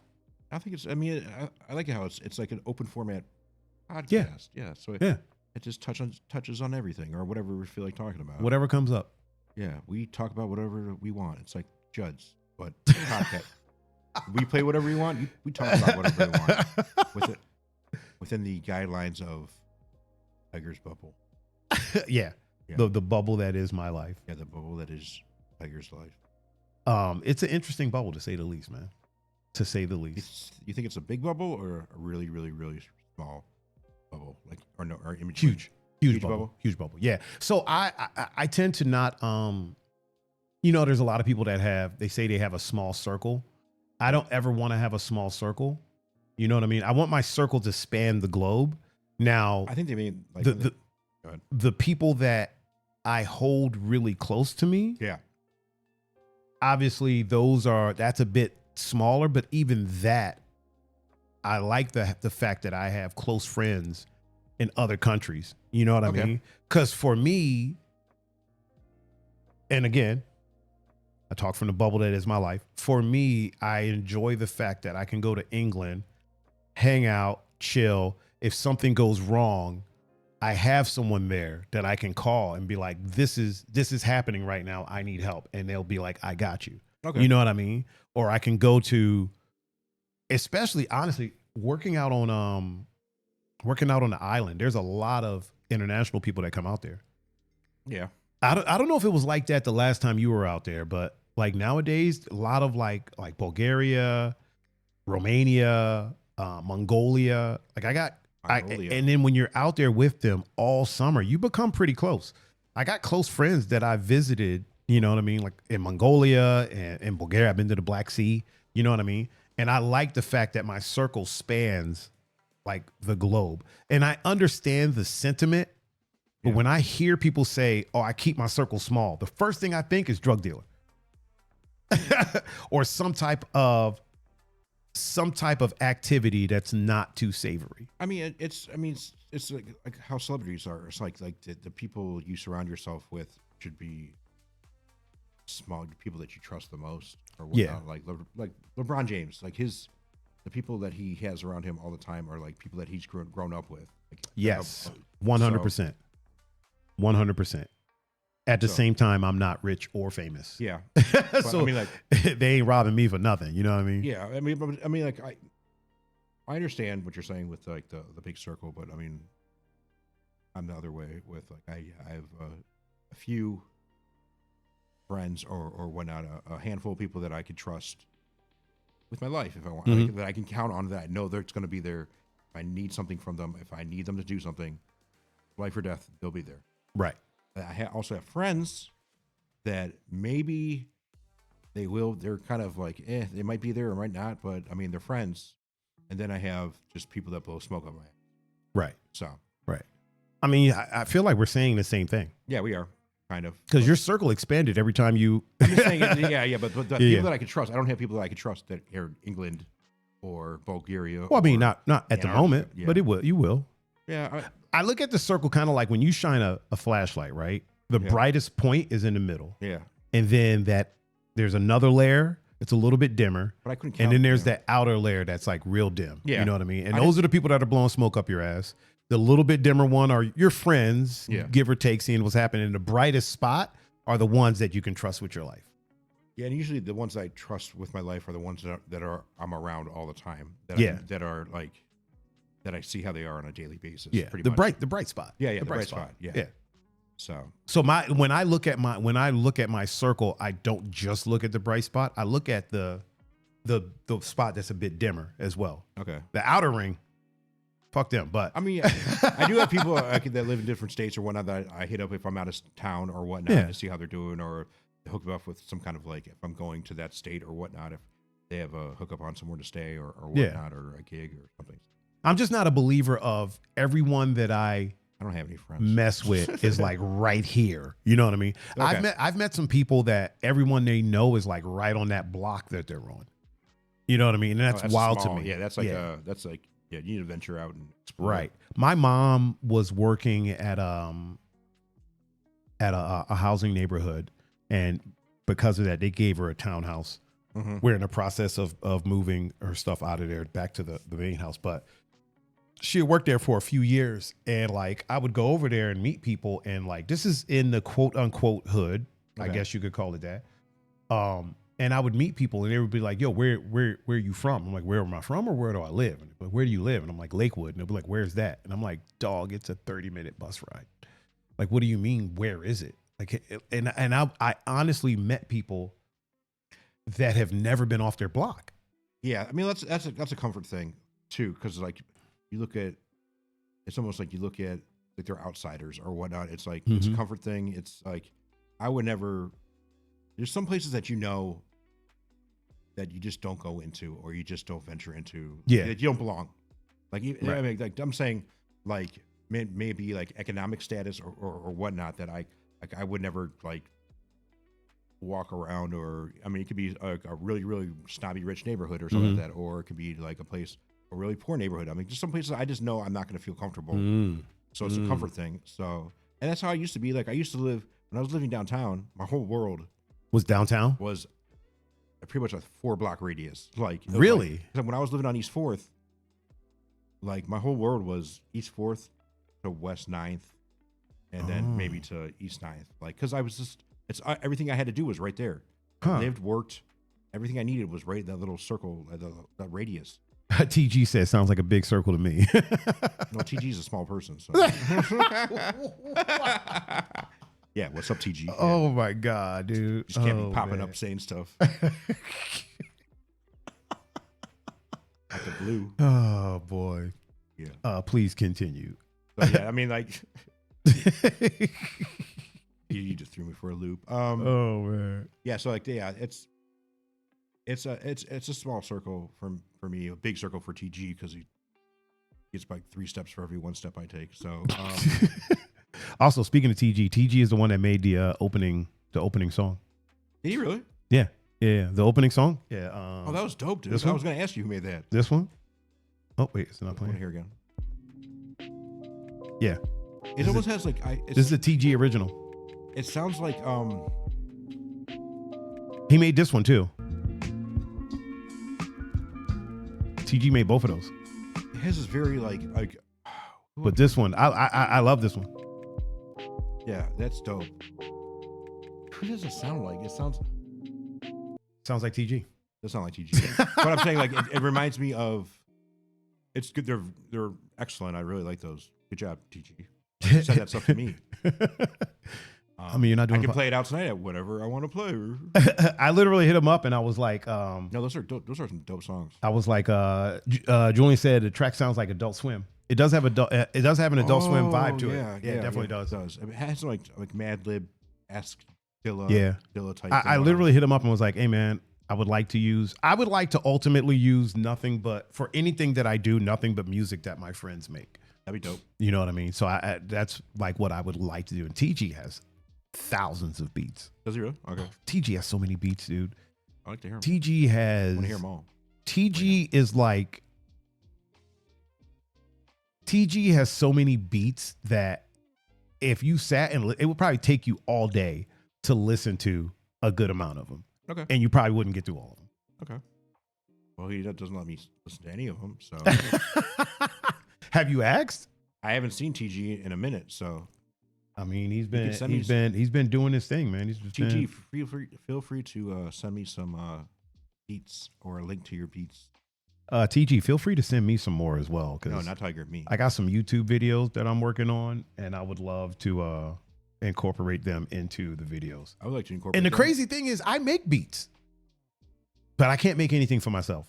Okay. I have like a mental block or something that anytime I try to make something for myself, it doesn't turn out the way that I want it to turn out. Okay. Like I think that I'm going to have to get a editor for my vlogs and stuff.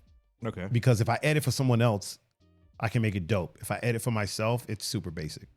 Okay. Which sucks, but Hmm. I've always been that way. Always Okay. been that way. When I try to fix things of Yeah. my own, Yeah. takes a long time, and I'm always surprised that it works. But if I fix something for somebody else, we're Because good. you're We're doing too good to go. much, or is it because you're just like trying to be a perfectionist with it, or is it because It could be a bit of everything. Could Okay. be a bit of all that. Like I used to try to build like models, like model cars, model robots, things like that. Yeah. And I would always screw it up. And then one time I would mess it up, I'd lose parts, all types of things would happen. One time a buddy of mine was like, yo, can you, build, I know you build models, can you build this for me? And I'm like, dude, I don't know if it's going to turn out good. And he was like, doesn't matter, dude. I stole it from the freaking toy store or whatever. So I was like, all right. And I put it together, came out perfect. Sure. See, I've always been, if I was doing something for myself, it was always, I would do too much, and I would just do one thing. Like it would just be that one thing. I just do it too much, and it would just ruin the whole thing. Like I can never satisfied with it. It always could be more, could be better. Like kind of like the perfectionist type thing. Like I touch this up a little bit, and then I'd try to do it, and then just screw up the whole project. TG said he lives in the country now. So what does that have to do with anything? Email, dog. Email. Just email it. Does he have internet in the country? He said I think he's saying that's why you haven't seen him, because he lives in the country. Where he lives in like Streetsboro. I don't know where that's at. The Kent Akron area. I don't know where any of that's at. All right. I really don't. Streetsboro's like that city that you go to right before Kent. Like where you okay. When you get off the freeway before you turn down that road, that windy road that leads you into Kent, that's Streetsboro. Gotcha. Sheetses and stuff. Yeah. Gotcha.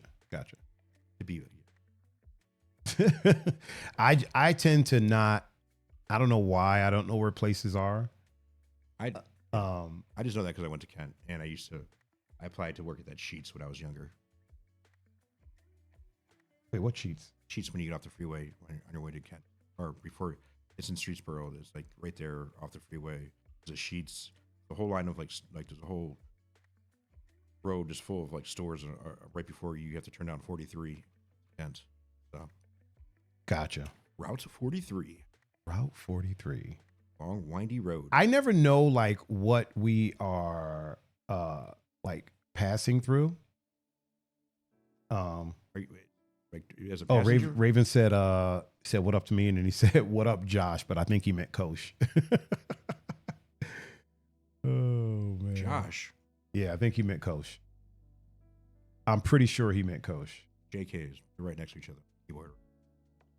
Wait, what's right next to each other? The J and the K are right next to each other on the keyboard, right? They are. Okay. They are. Oh, you probably did. You're probably right.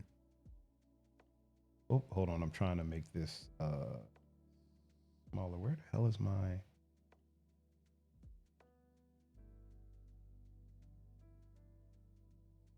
Why can't I...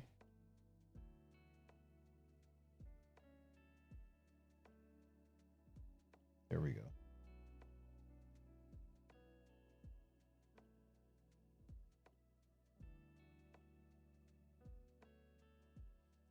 Okay, guys, are y'all seeing the highlighted messages coming up on screen right now?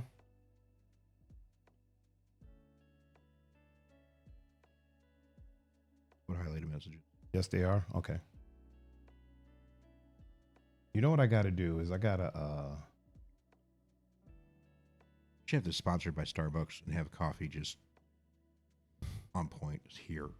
Just order, just order it. It's a lot to have it DoorDashed or Uber Eats. How is it? I'm supposed to see how much this is going to be. It's going to be cold by the time it gets here, and I like it cold though. So yeah, well, or get like an iced coffee or something like that. Okay. Let me see here. I wish I knew somebody that could bring some over. That could bring it over, yeah. But John Doe. Bring some coffee to Tigers. Stat. Bring the kids. Oh my goodness. Raven, bring some coffee over Tigers. Raven's actually a really good cook, dude. Raven. Raven is Raven has brought food over. Raven used to bring food to Hotbox. He'd be like, "Yo, are you streaming Hotbox?" I'd be like, "Yeah." He'd be like, "Yo, I made some barbecue ribs." Like, yo, bring him, son. Raven can cook. I didn't Like, know that. Raven is obviously not a chef, but he's a really good cook. Like, if he makes something, I'm gonna eat it. I just trust it like that. You know what I mean? So yeah, he's a super good cook. Julian can cook. I feel like everybody can. You cook? I can't cook shit. Sorry. No? Excuse my language. If it's a microwave, yes. I mean, I'm all about that microwave cooking. See, that's me. I'm about microwave and air fryer. Okay. Yeah. If I can make it in the air fryer, then I just don't. I'm very impatient. If I'm cooking for myself, I don't care what it is. As long as it's edible, I'll eat it. I'm the same. But I will be patient if somebody else is cooking for me or I'm out to eat. Like I don't mind. I like good food, but if I'm just cooking for myself, I don't care. I'm just throwing it in the microwave. It could be Chef Boyardee. I don't care what it is. Hot Pockets. I'm all about it. Pizza. I mean, like, it's still. I'll eat anything. See, me, I am. Yeah, when I'm hungry, I want to eat right then. Mm-hmm. And so I'm trying to make it as fast as possible. So I'm typically microwave, air fryer. But same time, if somebody's cooking for me, honestly, even if somebody's cooking for me, I still might have a little snacky snack. Okay, yeah, okay. I might have a little snack. You know what I mean? Yeah, I got a bad habit of doing that. Having a snack while Why does everybody want to text me right now when I'm sitting here like I'm on a podcast. They're like, ask me questions. So, sorry. TG said he's dropping some beats soon, some new ones. I'm looking forward to it. If I don't get any beats, I'm gonna go out to the country and find you, and then I'm gonna drop you. Ooh. Oh my god, dude. Have you ever gotten into production? I know you do mashups and things like that and edits. Have you ever gotten into like original productions or anything? No. It's not No, a thing. I have. I've dabbled in it. I have a few tracks. Nothing that I'm like to write home about, but I just can't get the thoughts that are in my head onto out to what they want to like. How I imagine them in my head is not how they sound when I just don't know what to do. I don't know I don't know the ins and outs that well. I can make edits. I can make mashups. I can do remixes. I just can't do original. I have ideas. I just can't translate the thoughts into actual music. You ever thought about using like AI or anything like that to do that? Yeah, I just haven't tried yet. So. I mean, I don't know, and I don't put it forth enough time. I'm very impatient with it, so like I'm very ADD with music, and when I'm doing something, if it doesn't happen within like 5 minutes, I'm like, I have to come back to it. Like, I can only work on something for maybe like an hour at the most at a time. Yeah. So before I want to kill myself. That makes sense. So that makes total sense. But I mean, I've never tried to work with someone on a track. Yeah. Maybe, you know what? Maybe you should try that. Maybe you should try. I mean, I have plenty of ideas. I have hundreds of ideas for stuff. I write them down. I bet you if you got with somebody that really knew the ins and outs of like the DAWs and the software and all that stuff. I've done that. I mean, I've worked with like Mike D or somebody like that. Like I've done tracks with them where I gave him the idea and he just made it happen. Yeah. Which is cool. I mean, but I've never like really hand in hand worked on a beat with someone or like. I think that's one of the issues in the city that we're in, is that it's hard to find people to, I don't want to say collaborate with, but it's hard to find people to sit down and vibe with and them help you bring your ideas to fruition without them trying to change everything about it. Okay. You know what I mean? Yeah. I have a lot of friends that are really good producers, and when I've talked to them and I'm like, this is the idea that I have, and this is the song that I want to make, and it's just something that's been sitting in my head that I need to get out. They've always wanted to like take the reins and change a bunch of things, which ultimately I'm not totally against, but let me get this original idea out first. Yeah. Just so I can I can hear it. Yeah. Let me hear how it sounds first and then you can change stuff. But I if I never hear it, then it's never leaving my head. You know what I mean? I got you. And I feel like a lot of the producers in the scene or the city don't really fully understand what it is to collaborate with people. Mm-hmm. It's kind of like they just want to take control of the situation. Yeah. So. Or they're I don't want to say one dimensional, but for lack of a better word, one dimensional.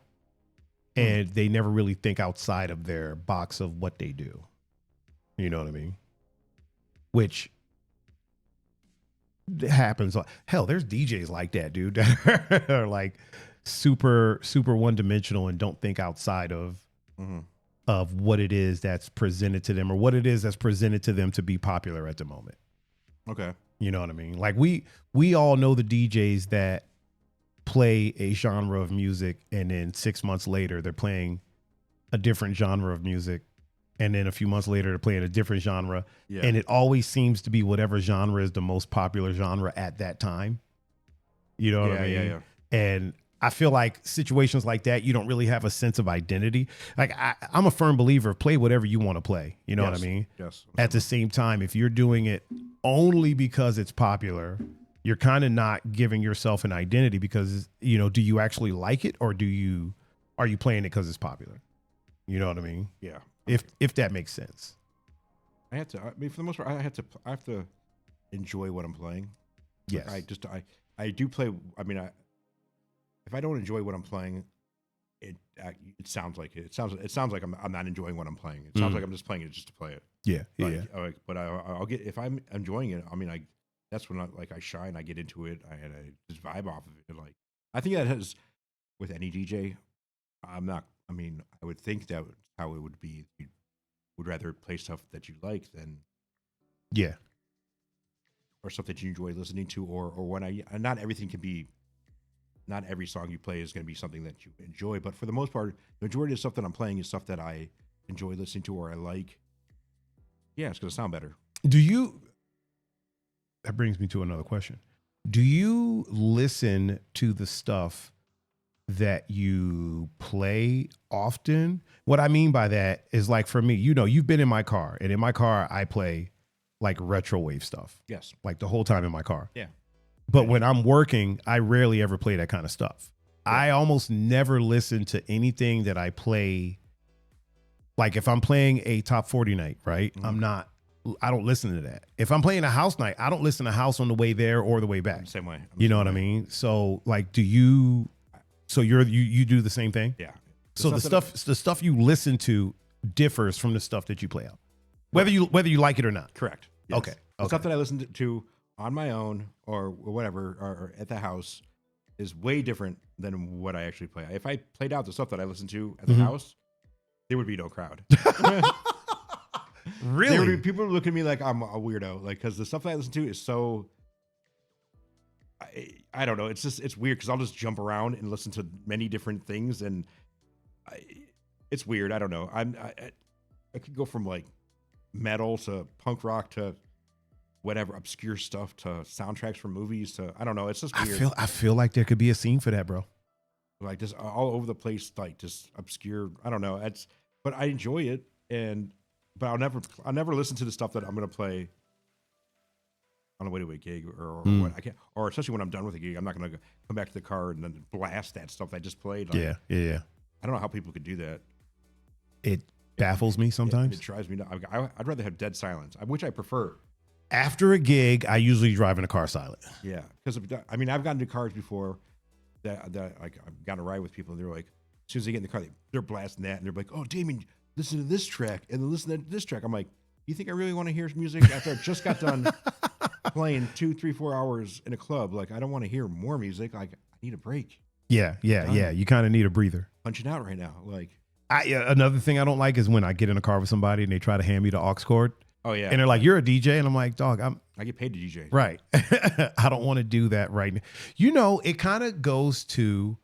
I was asked a question on whether or not I would date a SW, a sex worker, right? And I was like, no. Sex worker, like like an OnlyFans person, or just whatever type of, you know what I'm saying? Or like no, but like escort, that, or like OnlyFans, or like stripper, that, and my answer was no, but not because of what they do. You know what I mean? Like I ain't got no problem with that. I don't got no problem with a dancer. I got no problem with a OnlyFans. Yeah. I have no problem with that. But what I do know is that Evan, right, streetwear chef, when he isn't making content, he's not cooking these amazing meals. No, of You know course what I not. mean? I've told this story before. I was filming some content with him one time. He made this amazing salmon dish. It was amazing. And then him and his girlfriend at the time, after it was done, we filmed, we got done. He was like, "What are you trying to do for dinner?" He was like, "McDonald's?" Yeah. And I was like, "Wait, what? Like you have this amazing..." He's like, "I'm not going to eat that." That's how it usually is, though. With Yeah, anything. like anything you do, you don't want to do that when you're not working. And Yeah. I feel like it's like that with SWs, right? The last thing my girlfriend, if she's a SW, is trying to do when she's around me is be sexy. Oh yeah. You know what I mean?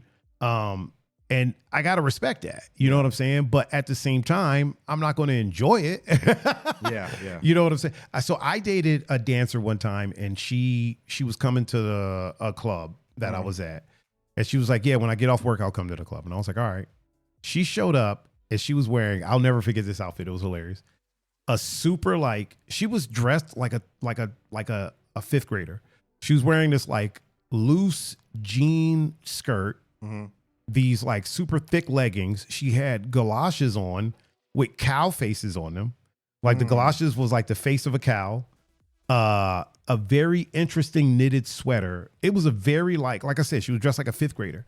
And I'm like, well, you know me. I'm like, whatever, come on in.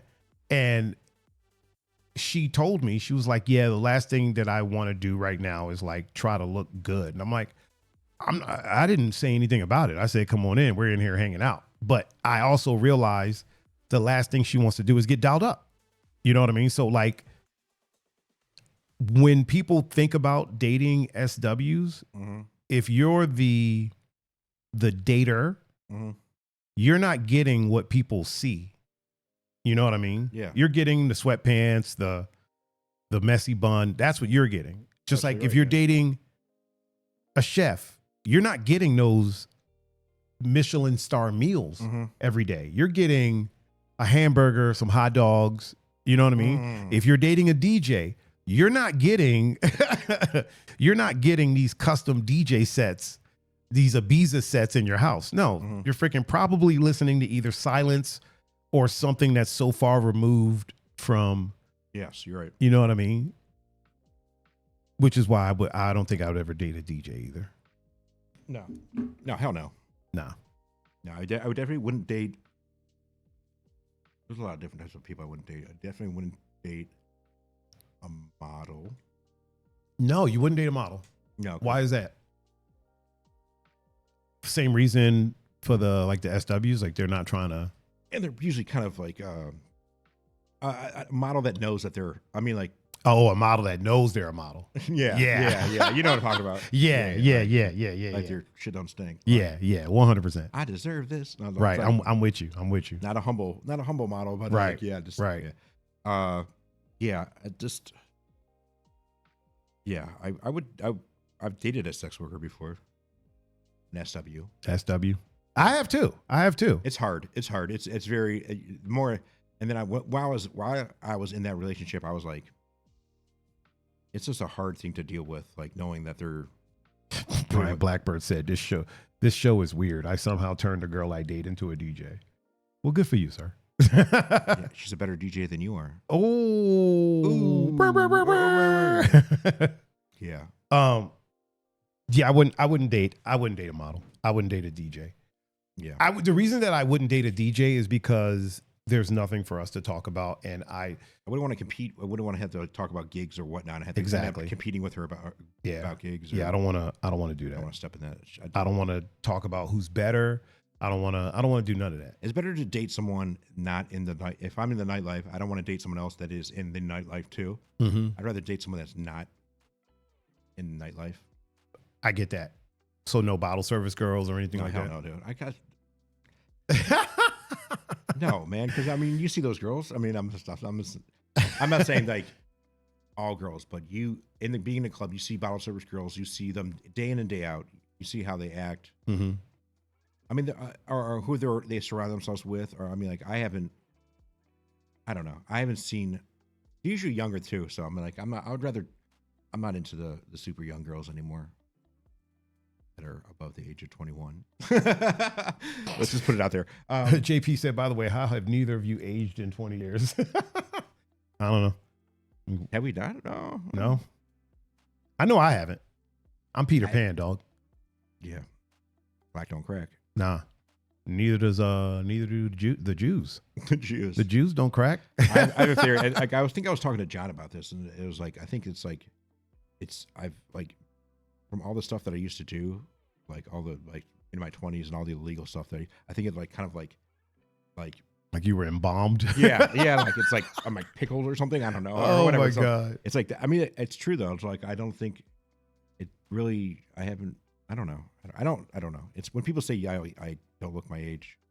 I'm very appreciative of that. I thank them, but I don't know. I'm just in shock. I thought you were. I think it's oppression.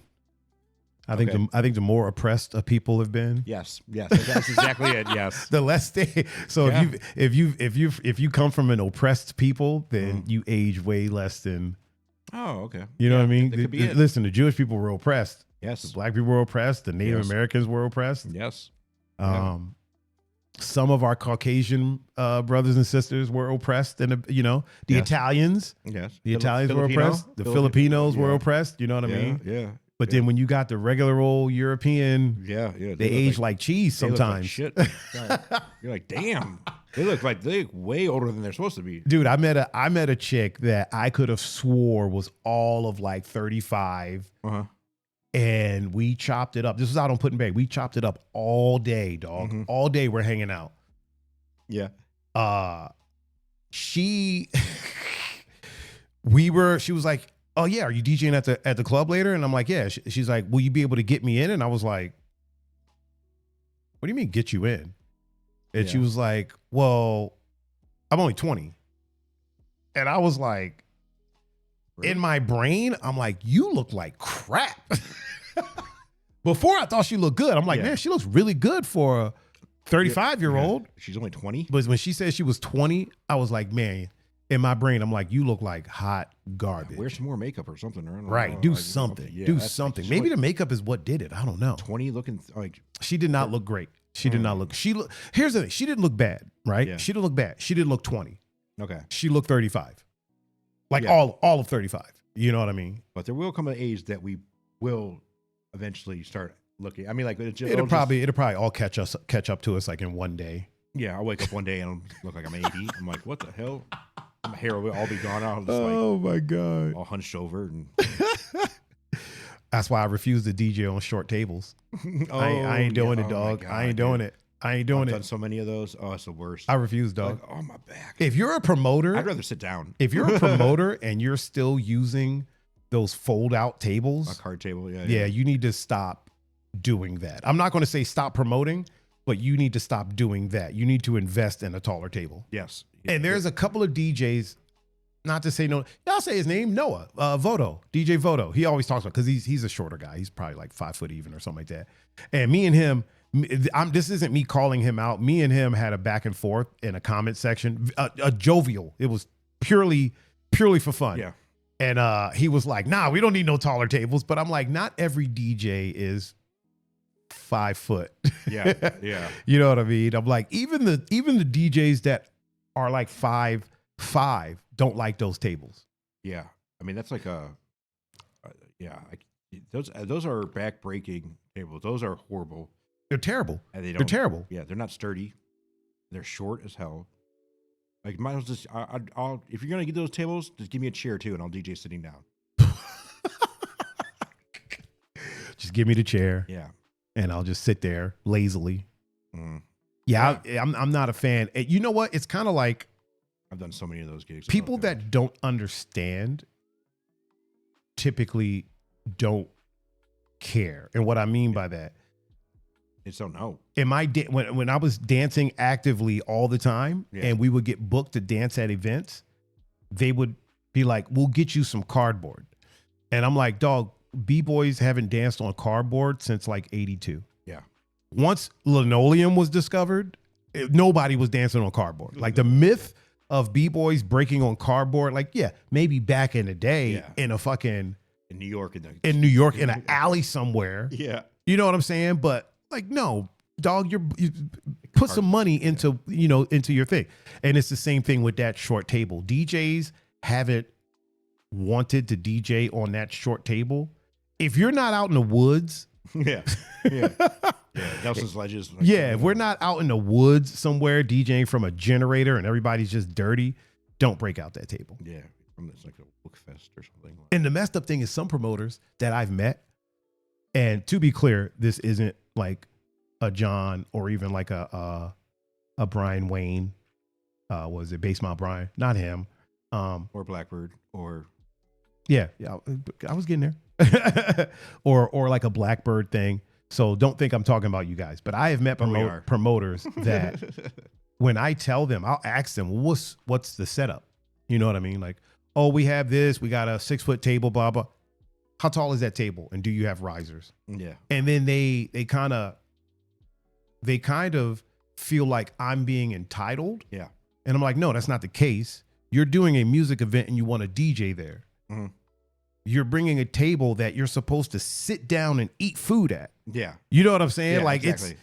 They make tables for DJs. Yeah. If you want to have a DJ, you should get one of those tables. You know what I mean? Like, it ain't even got to be a nice one, just tall. Yeah, it should be about belly button high or maybe a little bit higher. Yeah, give or take. Yeah. Give or take. With it, I mean, you always put your equipment in the box, like stack it up on the boxes or the cases or whatnot. But Bryce said, even us average size people don't like to DJ on a folding table. It just looks lame and unprofessional. People coming in don't respect the DJ if they're playing on something like that. Yeah, 100%. True. 100%. I think that's another thing about the scene. I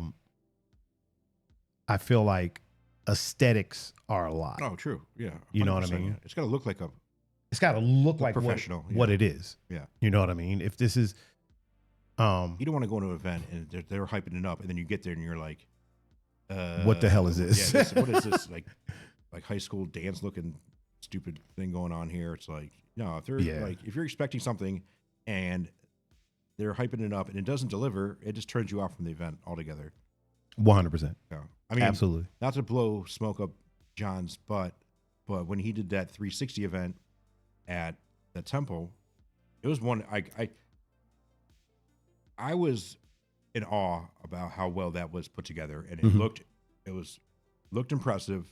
I wanted to. I was mad because he didn't ask me to DJ at it, and I'm looking at it, and it's like I've seen 360 events on YouTube or what, and I knew the basic idea of what they're supposed to look like, and he did it. He delivered, plus more, and I was like, wow, this is a great looking event. Like, this is how it's supposed to be.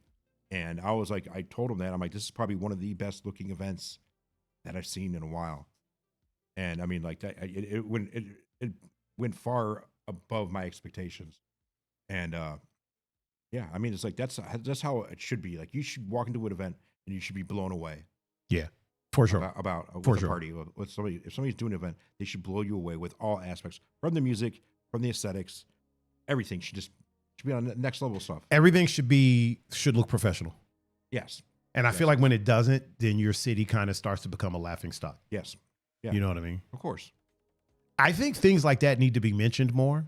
I think positive things about the scene need to be talked about more. Yes. It feels like the only thing that ever gets brought up is the drama. Yeah. Who's beefing with who, or who tried to touch who, or those things need to be called out.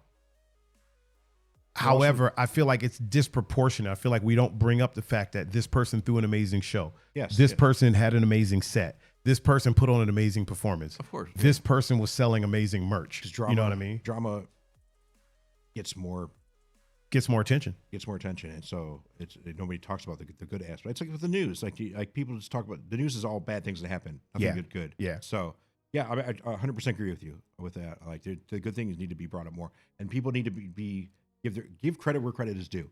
For sure. So just don't talk about the bad things that happen, and then big up people that have done good things in the city. Like, it's always. I tend to get rid of people like that on social media. The ones that, like, if all I ever see them post is negative stuff. Yeah. I understand that these things need to be brought up, but if I got 5 people bringing up negative stuff, right? I look at the stuff other things they bring up. And if they've never brought up anything positive, then that's the one that has to go. Because I can get my negative news from the people that also bring up positive things instead of getting it from somebody who only speaks on the negative. Yeah. And plus, piggybacking on that, like if you surround yourself with negative people, it starts rubbing off on you. Yeah.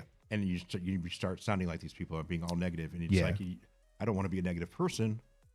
Like, it's just not I don't know. I just don't like being like that. So, yeah. Being around negativity, who needs it? I mean, you know, we need both.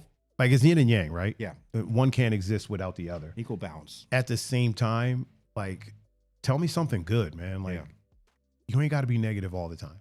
Yeah. It doesn't have to be nothing but negativity 24 hours a day. Negativity gets a bigger reaction out of people. Negativity is. I think I'm gonna move the drama chat over here. There we go. Yeah, I like that better. Yeah, it looks better on your side too. Yeah, I feel like just the overabundance. There should be like a little section of the podcast dedicated to good things that happened in the week. Good things that people I can do have done, that.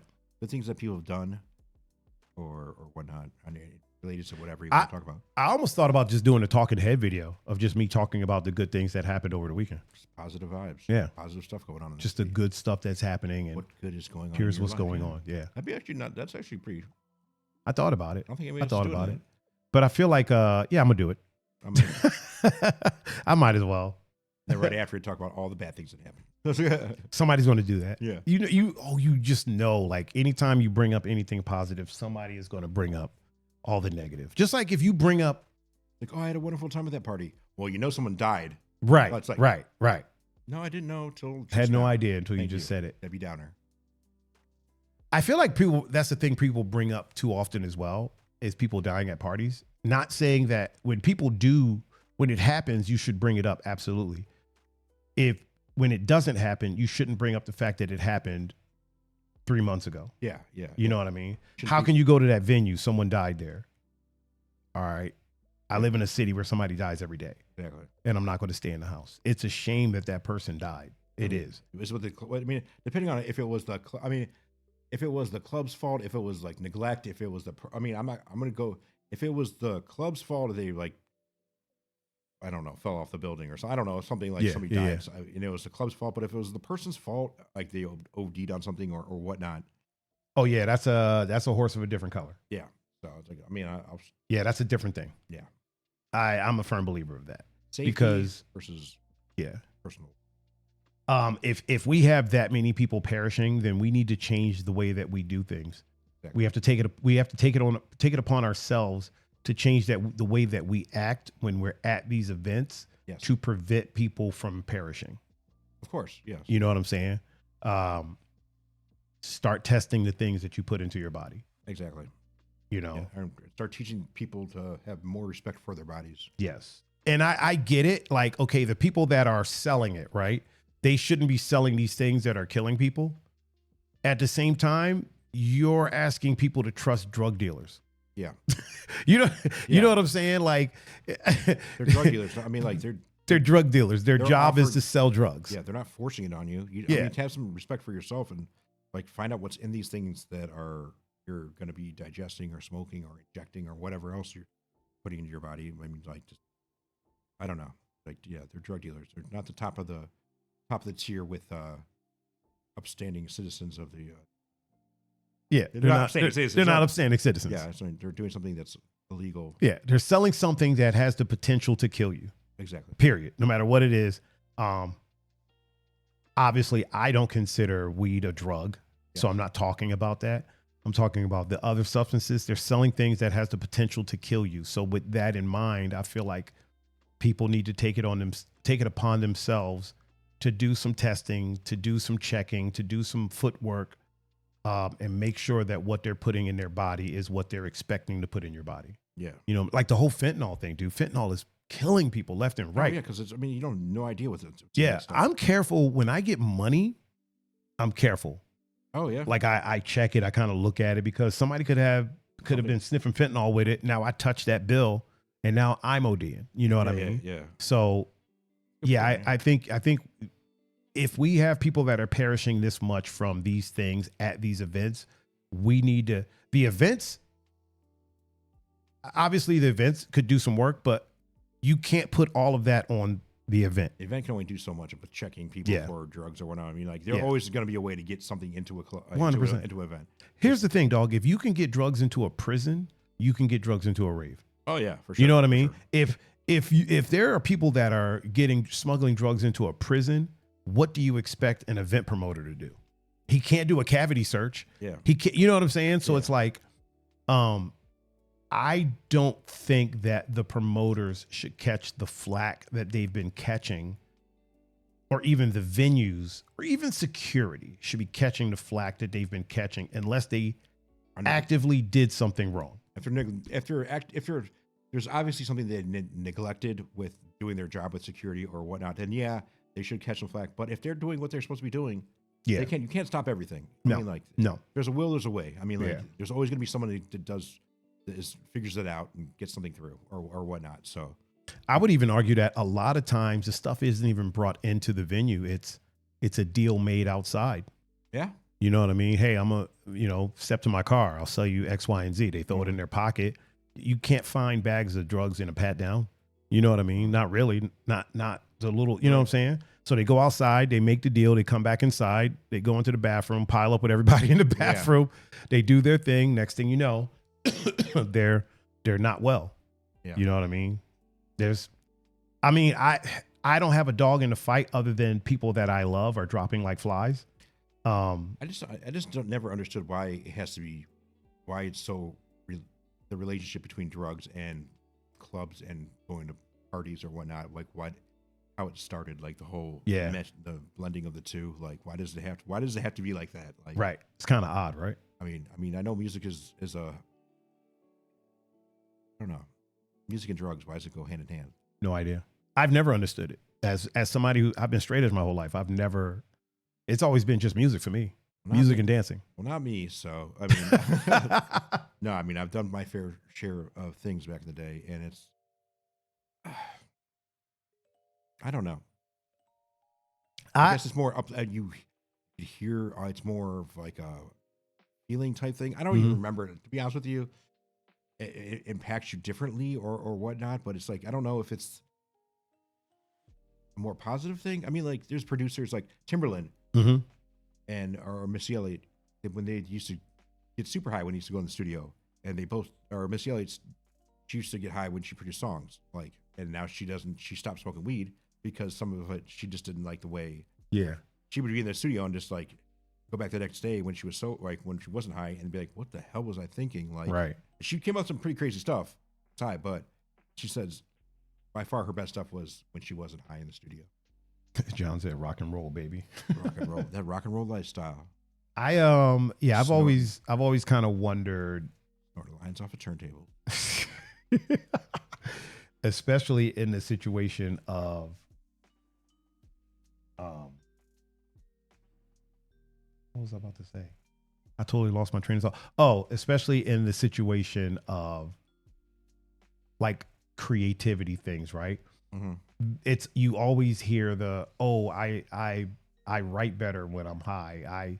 I DJ better when I'm drunk or when I'm high, and I've always said, no, you think you do, but you don't actually. You think you're having more fun maybe, but I have yet to meet someone that is actually better at their craft when they're fucked up than they are when they're not. You never hear athletes say they're better their sport. No. It's only with music or art, some kind of art thing that they're better when I'm high or whatnot. So it's like, I would even argue that the athletes, because there's a lot of like baseball players back in the day that would be doped up on coke when they take the field. Yeah, I would argue this. No, you're an amazing athlete, right? And the level that you're on is so far above the average human being that when you're messed up, even when you come down a bit, you're still so far ahead. You know what I mean? Yeah. And yeah, they hit a whole bunch of home runs doped up, but we'll never know what they would have done sober. Because by the time they got sober, they weren't in their Oh yeah. their prime anymore. You know what I mean? Yeah, it's a whole with like the whole baseball, Mark McGwire. Yeah. And home runs It's like John Jones, right? John Jones is kind of an example right now. John Jones was beating people after being out all night partying. Oh yeah, he'd go bingers and then beat Gustafson. Like he like He beat Cormier, Daniel Cormier, after being out on a bender the whole night before, right? I mean, Gustafson, Now he is sober.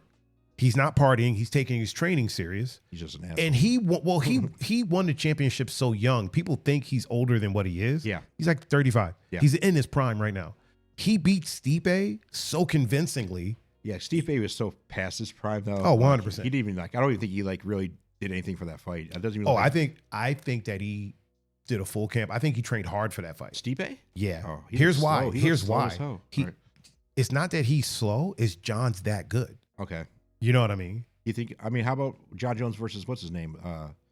The fight that they want him to fight against what's his name? I think John beats him. The champion or what's his name? The interim champion. Yeah.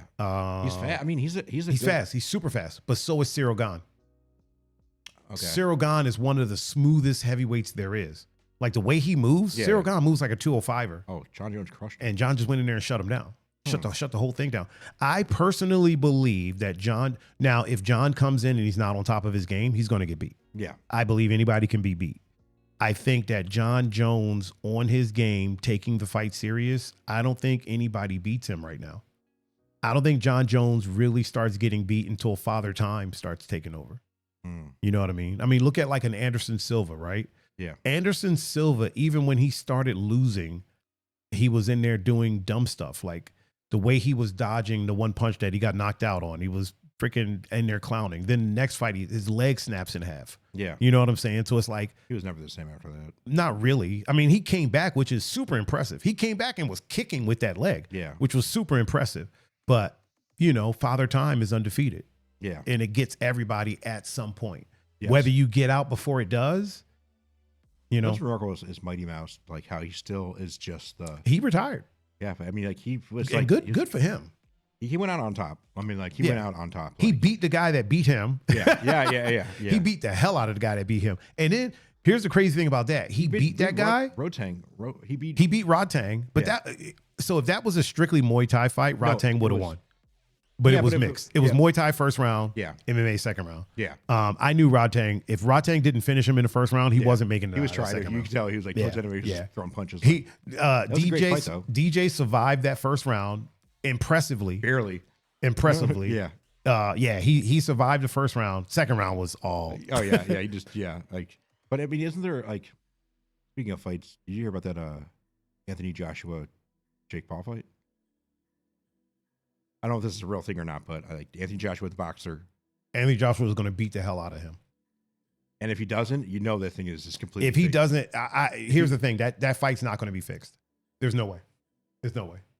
Anthony Joshua is a current he beat high level boxer. You know what I mean? In the prime of his career, he's not going to throw a fight. He beat Ngannou. Do you think he knocked Ngannou out? Yeah. You think Jake Paul could beat?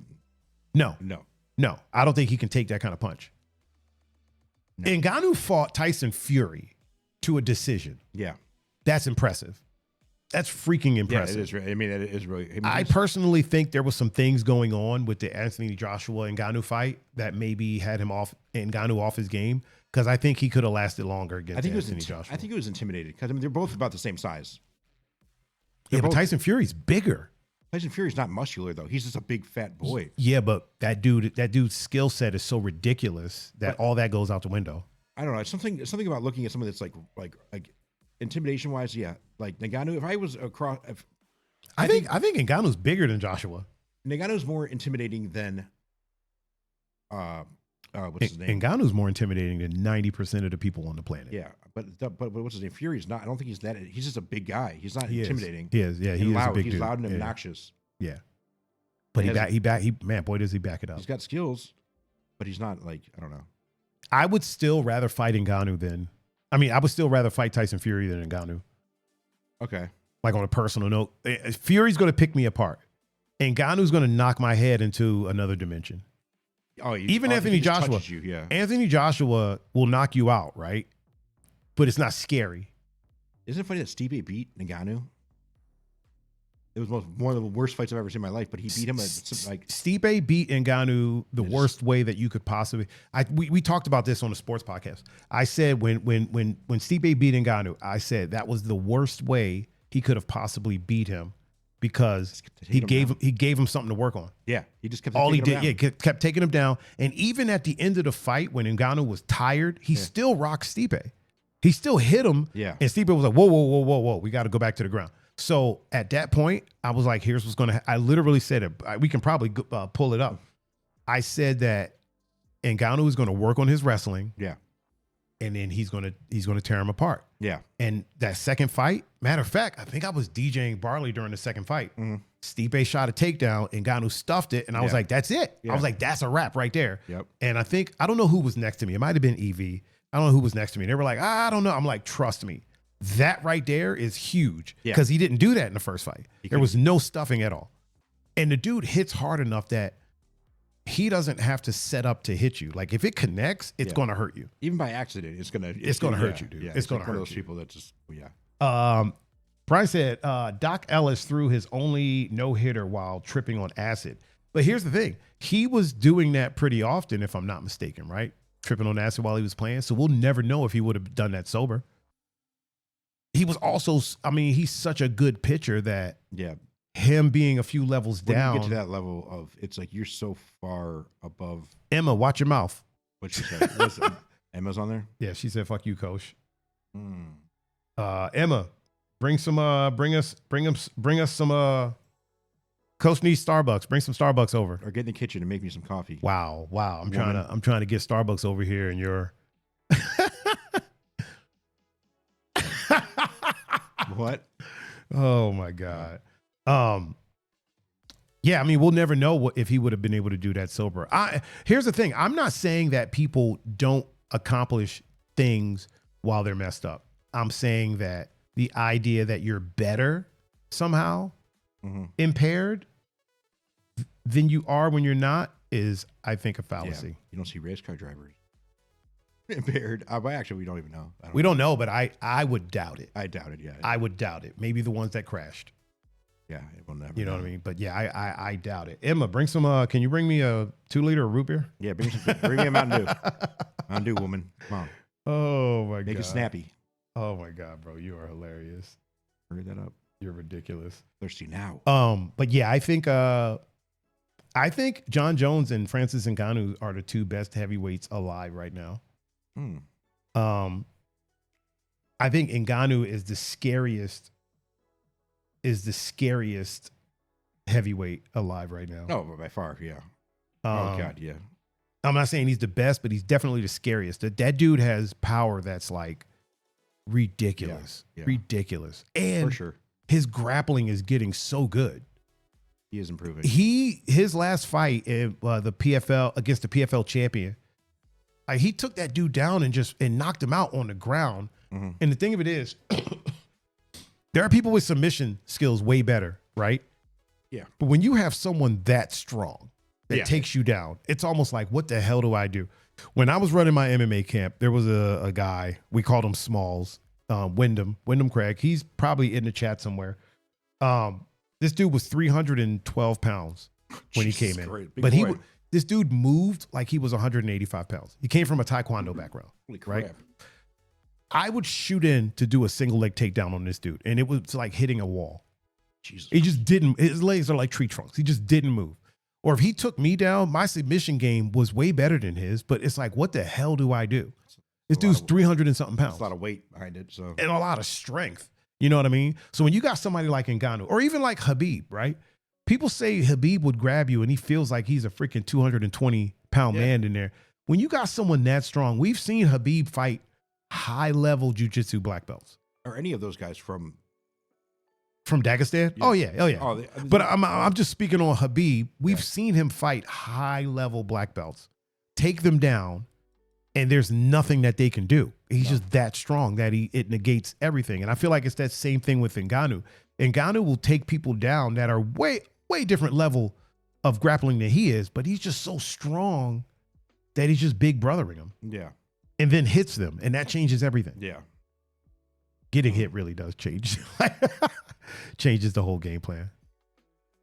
I would be curious to see if the Jake Paul Anthony Joshua fight is real. That'd be fun. If it is, here's the thing. If it is real, I would love to see it. Not because I want Jake Paul to lose, but I want Jake Paul to fight legitimate boxers. And him to actually get hit, like, and not be like, it's like not some bull crap like the Tyson fight, where it's like he told Tyson to take it easy. Like, I mean, Tyson came out like swinging like it was like the end of the world. It was like, whoa, hey. Like, take it easy, take it easy. Like, come on now. I think when he fought Tommy Fury, he lost, didn't he? He lost it. He lost that fight decisively. I know a lot of people from Cleveland will say it was a close fight, but it was never a close fight. There was never a time that Tommy was in any danger. And Tommy's not even like a great boxer. I wonder if there was like something like he was supposed to not win that fight and he'd ended up. No, because Tommy is a sanctioned boxer who is currently in the prime of his life and career. It's the same thing. Same thing with Anthony Joshua. These guys aren't going to throw fights. Who in Jake Paul's camp thought that would be a good idea to fight? Like it was Jake Paul's idea. It was like, oh, I think I'm going to fight Anthony Joshua. And they're like, yeah, that's a good move. That's a really good move. Like you know how they say, be careful what you wish for because you just might get it? Yeah. I feel like he might have been talking about it. Same thing. He talks about Canelo. Yeah. Right? He talks about wanting to fight Canelo. He's way bigger than Canelo, which is also weird to me. The fact of I'm not a hater as far as Jake Paul, the boxer. The person, that's a whole other thing. Him and Logan, that's a whole other thing. I'm not a hater of Jake Paul, the boxer. He can crack. He can drop people. The thing that I don't like about Jake Paul, the boxer, is he's picking fights with people that are a lot smaller than him. He's picking fights with people that fight at 170, 155. Mm-hmm. You know what I mean? Nate Diaz fights at 155. Okay. He probably walks at 90, but he fights at 155. Jake Paul probably walks at like 220, 230. Yeah. And cuts down to 90. What's his name? Wasn't that small? Who did he fight after the other guy from the UFC? Black guy. Tyron Woodley? Yeah. Tyron Woodley fights at 170. Oh, does he? I thought he was bigger than that. No, he's a 170. He's 170. He probably walks at 90. Okay. And to be completely honest with you, Nate probably walks at 90 now that he started fighting at 170. But also at the same time, right? Think about it this way. When you walk at 190 pounds, you are, for lack of a better word, a bit of a chubby 190. You're not moving as fast. You're not dodging as fast. Your endurance isn't as high. When you cut down to 70, you're moving faster. You're lighter on your feet. You know what I mean? Yeah. So Woodley is at his best at 170. Okay. Diaz is at his. Diaz even said when he fought McGregor the first time and beat him, he was like, I came into this fight a fat kid from Cabo. Yeah. He's like, we're fighting at 170. He was like, if we'd have been at 55, you probably would have never touched me, which I think is why Conor kept rematching him at 70. You know what I mean? Nate at 155 is something to behold, man. It's a great looking fighter at 155. So Jake at 190 something is a leaner, faster, stronger Jake Paul. You know what I mean? That's why he cuts from like 220, whatever it is. Fighting Canelo fights at like 60. You know what I mean? Just fight Jake Paul 65 or something like that. Jake Paul should just fight Logan. They were talking about it. I don't think it's a good look. I don't think it is. I'm not a fan of brothers fighting brothers just for it. I don't know. It's dumb. They have that reality show on TV now. Yeah. I haven't watched it. I saw it. I was like, it's not my thing. It's not my thing. I'm sure somebody will like it, and good for them. As long as it doesn't interrupt my Kardashian time. Wow. I love that show. I don't care. What do you actually watch it? I watch that. I do watch it with and it's for me it's enjoyable because it's like comical to me, and it's so I know it's not like it's so not real, and it's so written, and it's so because they produce the show, so it's like you know what? Real quick, I need to adjust that mic. Closer, further away. Was blocking my beautiful face this whole time? Wow. I mean, not totally blocking. Oh, that's my good side. Man. There we go. That's better. Now we can see you. I'm just going to start going like this. There we go. Talk from behind it. Yeah. Actually, raise it up just a touch. right there. Yeah, that's good. That's good. Right there. Yeah. And yeah, okay, that's good. Yeah, we're good. All right, cool. Yeah, I love the Kardashians. Do you I love really? that show. I've always watched it. Not the beginning, not the early Keeping Up with the Kardashians, but since it's moved over to Hulu, I like it. I don't know, it's just enjoyable to watch. I like to see. Raven finds that hilarious. That's good. I don't care. I don't care. Everybody has their one thing that they like. They enjoy that. Whatever. Just my little. Their guilty pleasure. That's my guilt. That and Vanderpump Rules. So what is that about? I've never seen it. It's about some guys out in L.A. or wherever her restaurant is, and they all worked in a restaurant together. And this drama with the staff and how they're a group of friends that would date each other and get in relationships with each other and then break up, and then the drama from that, and then they'd bring in new people, new staff, and they'd end up like it's just all about relationships and yeah, the intertwined people dating each other and breaking up with each other. Close group of friends. Huh. Yeah. So it's cool. I mean, there's a lot of drama in that show. It's a reality show? Reality show. Yeah. Huh. I've heard of it. I thought it was a movie. Yeah. No, it's done. I think it's done now, but the last season was probably the best one where they had all the drama with some cheating scandals, and it made it was fun to watch. Kardashians is just, I don't know why. It's just comical to me. I don't know. It's just something I can watch and not think about. Yeah. It takes no brain power to watch that. Like you're just like, I've never watched an episode. And I'm not saying that in the. It's funny to see how they live, and then like just their whole lifestyle. I feel like the way they live is so far removed from reality. It is, but that's why I like to. You know what I mean? Yeah, I mean, if it was just like my reality, then I can just go outside and just live my life. Right. I want to see something that's like I can't even imagine. And then, I couldn't imagine being that famous. I don't think I would want that. The money is one thing, but the fame to not be able to just go outside. Yeah, I mean, but they've always wanted to be famous. Oh yeah, It was always like that was her main goal. You don't put that much time into producing a sex tape without wanting to be famous. Yeah, but I don't think like what comes with it.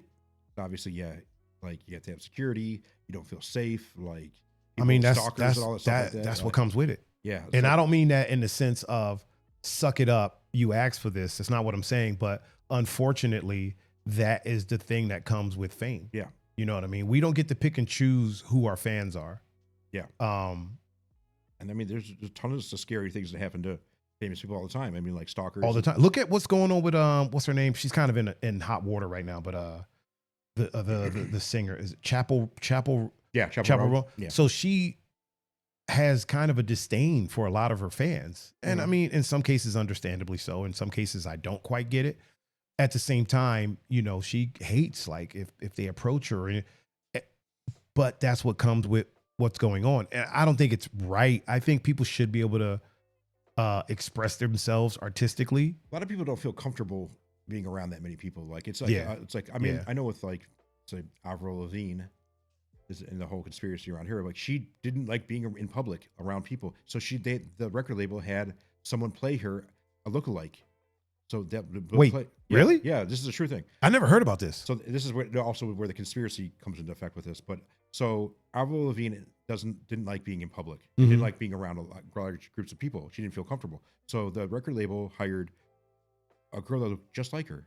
You would never even you would never know it wasn't her. And I'm sure with makeup and stuff, they can make it look exactly like her. Yes, and they were teaching they looked so much alike that.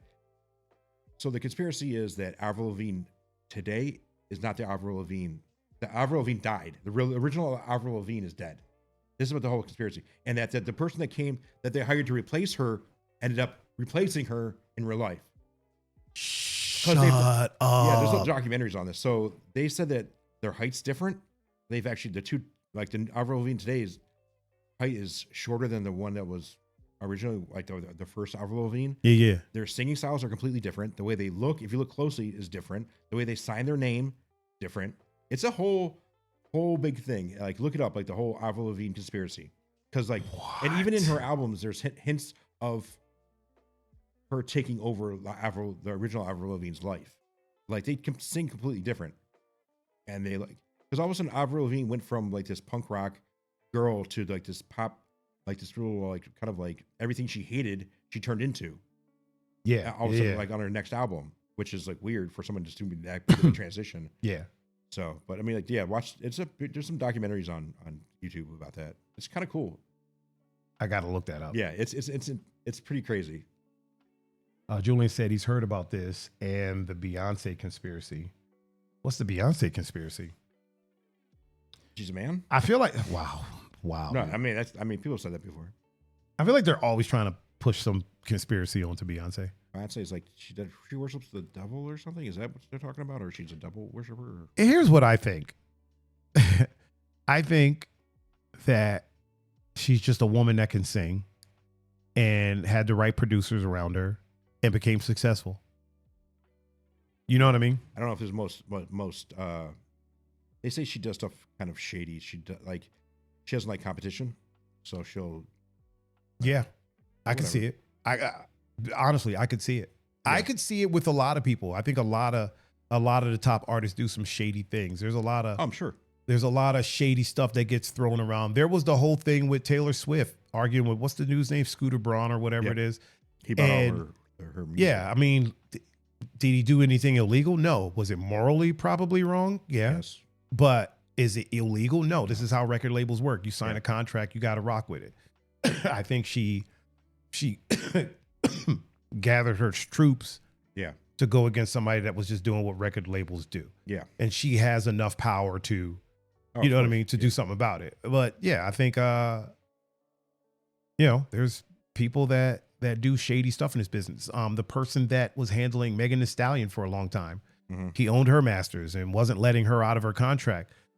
That's for Jay-Z. Was it morally right? No. Was he within his rights? Yeah, he is. You signed a contract. You know what I mean? If you sign a contract with me, I don't have to let you out. Yep. I don't have to give you your masters. You signed the contract, so I can make as much money off of you as I want. I mean, is it morally wrong? Yes. I mean, look at the guy that Kesha's producer that like pretty much ruined her career. Like she was locked into that contract. Totally. And then pretty much she's like, I mean, enough time went by that people just totally forgot about her. So yeah.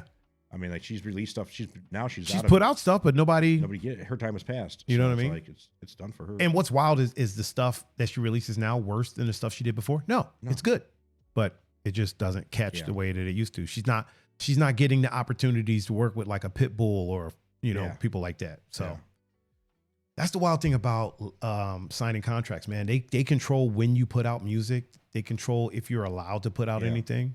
You know what I mean? Stay independent, man. I mean, I was just reading the thing. That's what happened with Chamillionaire. He put out Riding Dirty, and then a label approached him, and he was like, "This is what I want," and the rep was like, "No," and then went back to the label, and the label was like, "Yo, get back out there, and you need to sign this dude. This song, you see what the numbers this song is doing." He wanted 50-50, like a 50-50 split, and they weren't trying to do it, and the rep kept getting sent back out. Every time the rep would say no, he'd go back to the label and be like, "No, I turned him down." And the label would be like, "Get back out there and don't come back until you have him signed." So he ended up getting a 50-50 deal. And then the problem with the labels is they control when or if you put stuff out. Yeah. He would make more music that was great. And then they would be like, "We're not putting this out. You need to make a hit. You need to change this, this, and this and try to make a hit." And so I guess it was Nelly that told him to do an audit or ask for an audit. Okay. So he had it out, which is when an outside person comes in, looks at the finances, all that stuff. So they did the audit. Turns out the label had stole like $600,000 from him. Millionaire's a smart guy. He's a millionaire now. Like multiple. There was never a time where Chamillionaire was broke. Yeah. Chamillionaire had been investing in angel investing from out the gate. When he was first started making money, he was investing. So when the music thing got weird, that's why he had the money to hire the people to do the things. You know what I mean? Yeah. And he invested in Lyft. Yeah. And we know what that's doing. Jeez. He invested in, I only know this because not too long ago, somebody called Chamillionaire broke. Somebody that I know was like, "Oh, Chamillionaire's broke ass." Yeah. And I was like, dude, Chamillionaire has ownership in things that you probably use every day. Yeah. Just because he's not putting out music doesn't mean he's broke. Yeah. I mean, he's got other resources. He was sitting courtside at like a Lakers game. Oh, he's a multimillionaire. Yeah, you know how much those tickets cost, dude? This is Oh, fucking ridiculous. Yeah, it's crazy. Like, yeah, that dude is. Julia said the Illuminati conspiracy is the post Beyonce new one. Oh, that she's in it. Man, they've been talking about this Illuminati thing for forever. That's been the thing. I'm so over anyone rich being in the Illuminati. I'm in the Illuminati. Are you? Yeah, now I'm not because I just admitted to it. Listen, if being in the Illuminati means you get to be rich and successful, whatever. What are they really doing? You know what I mean? Controlling everything. Like, are they out here sacrificing kids? I don't think so. You never know, though. You never know. You never know. Could be some weird stuff going on. You're not wrong. Like, but yeah, I don't know. I mean, it's way past what I could imagine. But I mean, I unless I'm there, I don't know. Unless I'm in one of those meetings. Yeah, I'm not. I have no interest in being in the Illuminati meetings. Official Illuminati meeting. Then I don't know. I have to go to one of those. Like, so I get invited. I can just speculate. So. Oh my God, dude! This is the official meeting place of the Illuminati. Is there an event or something, like a Facebook event, like the official meeting of the Illuminati here? Oh man, John said he hung out with Chameleonaire in Vegas once. No, he didn't. I knew John was going to make this about him. No, I know. That's our John Doe. Yeah, somebody that's related to John, new Chameleonaire, one of the 4 million people that are related to John. John do have a lot of friends. A lot of people that are related to him. That's my cousin. I've hung out with a lot of quote unquote famous people. I just never bring it up because to me, well, especially, I mean, even hell, you've probably met a ton working for the Cavs. Yeah. I remember because, I used to work for the Cavs too. I was a scream teamer. I've met like right there at courtside. I've met a ton of players. I've met a ton of like quote unquote famous people. I never take pictures with them because to me, it's just like, I want to be that guy. For me, I don't understand. The point of it for me, I don't have children. There's nobody for me to leave. John has kids. Yeah. So it makes sense. He takes pictures. That way his daughters can be like, look, this is my dad with so-and-so. This is my dad. Yeah. For me, I have no kids. You don't have any kids. You know what I mean? So it's like, who the hell am I going to leave that for? Yeah, not as of right now. None I know of. Like, I always look out when I'm DJing the club to see. I'm about that age where I can look out and be like, anybody look like me? Some 20-year-old out there wearing some Dickies. Yeah, I'm like, oh snap! You look like, get over here. Like, man, who's your mom? What would you do if somebody rolled up to you while you were DJing and was like, "I'm your kid"? Yeah, I'd lose my shit. Probably. I'd probably be like, "Wait a second, who's your mom?" I'd be like, "Who's your mom?" Where's your dad at? First of all, I'd be like, do you have a dad? Or who's your dad? Good point. Yeah. They're like, I never met my dad. I'm like, then I just look at him. I'm like, okay, I need some proof here. You're like, yeah, that's my DNA right there. Oh, yeah. Then I'm like, damn. Got me. then I initially I'd be like, I'd feel mad as an individual that I missed out on their whole 21 years of their life. Yeah, I'd feel disappointed in myself. I'd feel as like a disappointment. Like I wasn't a father for this person for 21 years of their life. I'm not a real father. Right. I mean, this person probably has another someone is saying that they're their father. They have an entire life, family life outside. How did I get to this point? I don't know. And then I'd initially be in shock, but then I'd be like, damn, how did it get to this point? Yeah. So, wow, dude. I shouldn't have made that mistake. Or not a mistake, but I shouldn't have let it get to this. Or if I didn't even know about it, I mean, that's not my fault if I had no idea. I mean, if you had no idea, at that point, what can you really do? Beat the shit out of that mom. No, I'm just kidding. I'd be like, I'd call that. I mean, first of all, I'd question them. I'd call the woman up and be like, how come you didn't let me know about this happening? What did I do? What?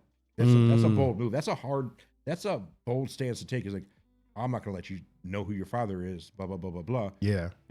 Like, why would you deny me of this kid? That's a good point. What did I do to you? What's so wrong? I was always able to, whatever. I wouldn't deny it. I'd be like, whatever, I would take care of it. I mean, like, well, who are you to say what I would do and what I wouldn't do? Josh said, mad at the mom for keeping them from you. Yeah. To spot on. Yeah, I could see that. I think far too many times people catch flack for things that was kind of out of their control. Yeah. And if somebody hid something from you for that long, it's kind of, at that point, it is kind of out of your control. You know what I mean? Yes. There's not really a lot you can do about that. I need to adjust this camera. Man, I wish that coffee would get here, or some kind of beverages, or Emma would hurry her ass up if she's coming over, or anybody wants to bring some beverages, I'll pay them. Anybody that wants to swing by, bring some kind of beverage or anything really fast, I would enjoy right now. Hurry up. Got all day. Actually, I do have all day. How we looking?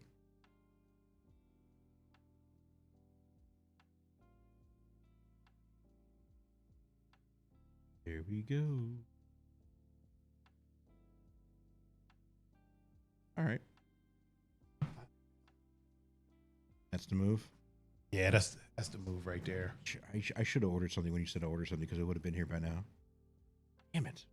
There we go. And it's not in my screen. Yeah, we're good. Yeah, why didn't you? My phone wasn't working. Bro, now it's working. You had internet. You were Yes. connected to Bill Y, the Science Fi. That's a horrible name. That's a horrible name of a Wi-Fi. You could always scoot up to McDonald's. If I have to scoot with it back, I can't hold it. It's a two-handed scooter. Like, it's hard to do one-handed scootering. Do you have a backpack? I'm not gonna put the food in the backpack. Why not? It gets smushed. It's not a big backpack. I have another backpack you can use. You can always just drive up there. Oh yeah, that's a good point. I do have a car. I don't have to scoot. You can just. I do have a car. Oh, you know what? And I have a $10 McDonald's gift card Ooh. that I've been dying to use. You can order. You can order through the app. Can't pay for it with a gift card through the app. Yeah. It's the dumbest thing, bro. I've been complaining about this for like a month. But if you go pick it, oh, that's right, you can't. Yeah, you can't. So when you do it through the app, when you go to pay, you can't use, even though it's a McDonald's gift card, you can't use the. That's not even an option on that. They should make that. There's an option. there's a subreddit about it. People on Reddit are complaining. That's stupid as hell. It's dumb. It's dumb. Downloading Uber Eats right now. Are you really? Oh yeah. Josh said, I'm not the one for fast delivery from Akron. Is Emma still on there? He wouldn't be able to get it here. Is Emma still making comments? Jim, what's going on, man? How are you? What was that? Was that his chew toy? Yeah, it fell on the ground. He was looking around like he didn't know what that, like he didn't know what it was. The bone fell on the ground. Ah, okay. Huh? Is that his bed? Yeah, yeah. Kind of cool. I like that. Yeah, I got it on Amazon. He rarely sleeps on it. He goes in my room and sleeps on piles of clothes. Oh, cool. It's like an army cot kind of thing Yeah, on there. yeah. That's cool. So it's really good for like summertime when it's warm. Okay. That keeps, everything like nice and cool. I had his other bed. His other bed's out there now. But I was noticing that whenever he would lay on that, like during the summer, he would just lay on the wooden floor because it's cooler. You okay over there? I don't know what I'm doing. Gotta do some adjustments. No, it's too low. There we go. You just feel like that. You don't actually need to be as close to it as you think. Okay. Raven said he'll be off around 5:30 if you need to get something. What time is it now? 4:46. Nah, I could just order food. I could just order whatever. Nah, thanks, Raven, but no, thanks. Oh man, I could always do another pod. Another pod. Another podcast. Jim said everything's lovely. Playing Chicago tomorrow night. That's beautiful, bro. Beautiful. I love to see it. What? Love to see it. He's playing in Chicago tomorrow. Oh, okay. Jim.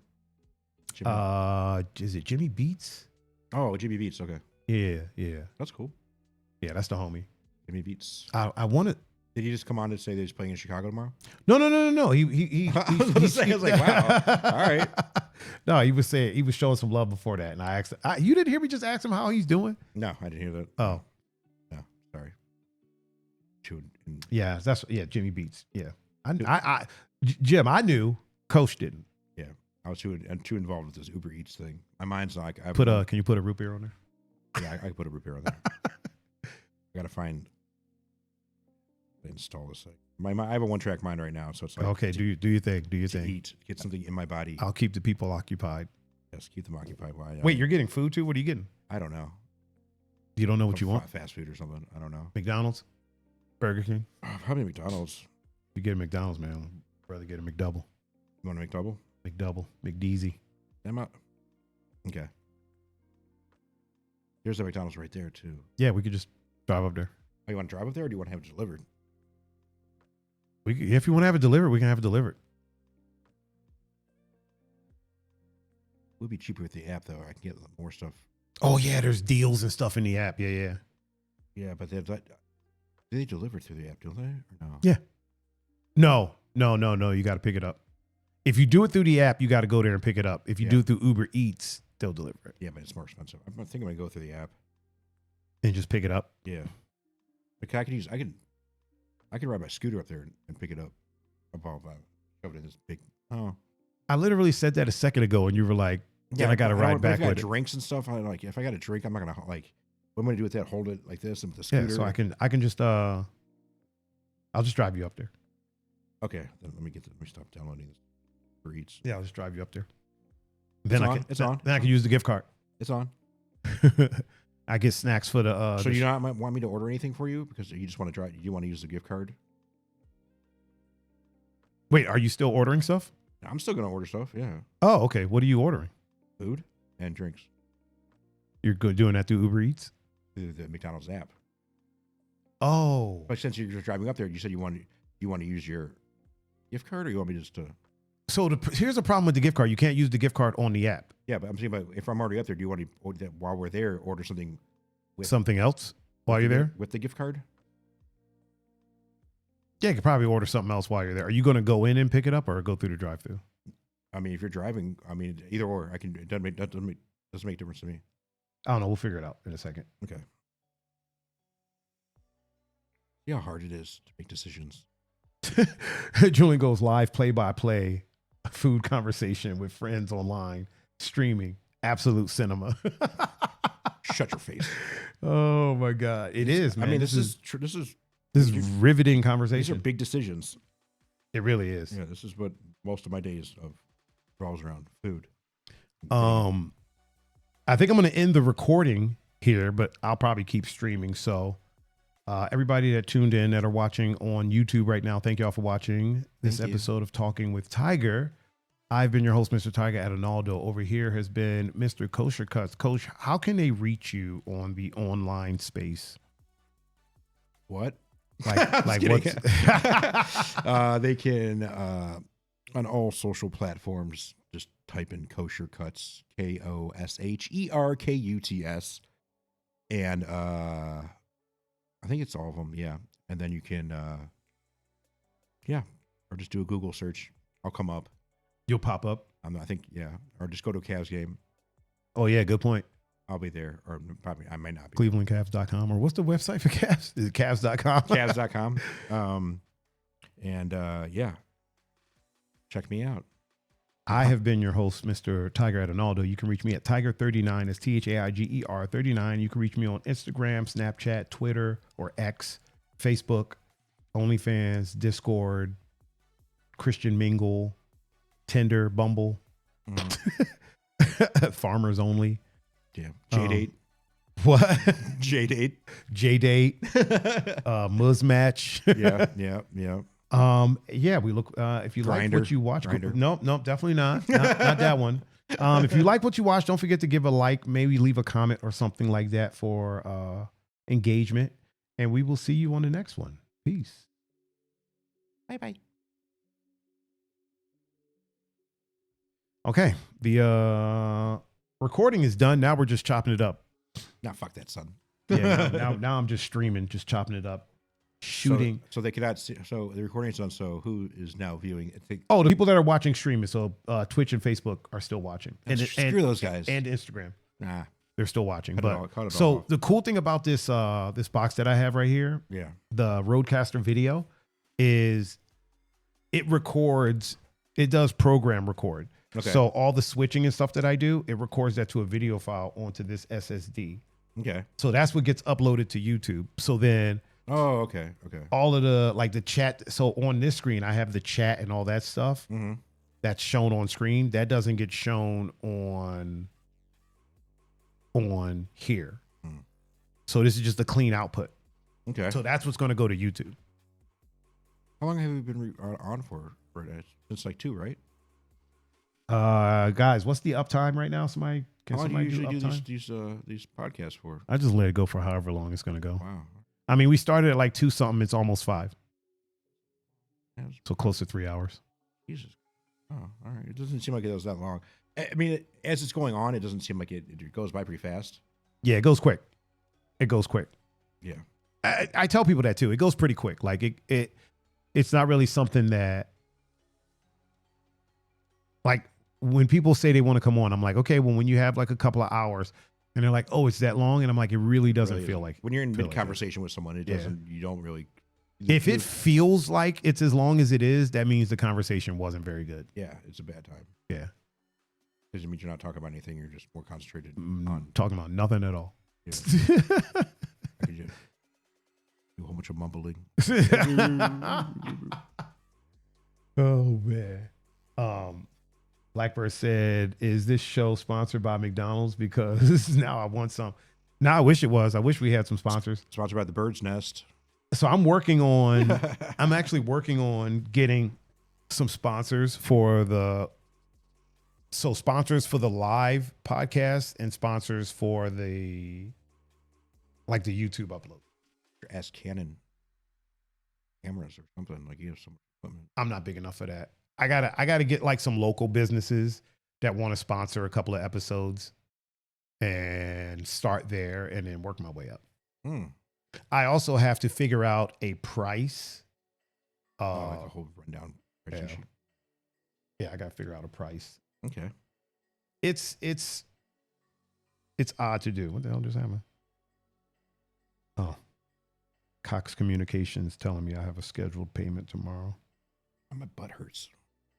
That chair isn't the best, so I'm getting No, I'm getting new chairs. The wood in the chair is I'm getting new chairs for Hanukkah. Wait, who the hell? I'm getting new chairs for the podcast. Okay. That are going to be like way cushier. Beanbags, all beanbags. There's beanbag chairs all around. Get a baby pool. We can all just sit in the baby pool. Yeah, I'm gonna get Jello, all Jello seats. all Jello everywhere. Everybody likes Jello. Yeah, I'm gonna get some more cushioned chairs for over there. Okay. I guess I can probably change this camera angle now. Which camera angle?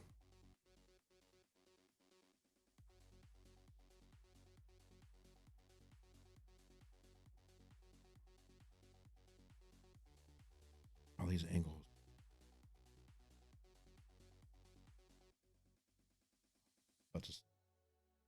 My butt has officially gone to sleep.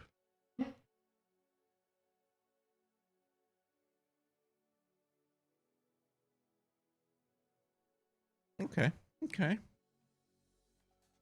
I am about to order some food. What? About to order some food with the McDonald's app. Ordering for pickup? Ordering for pickup. Yeah. I guess I gotta make Instagram one smaller now too. There we go. Okay.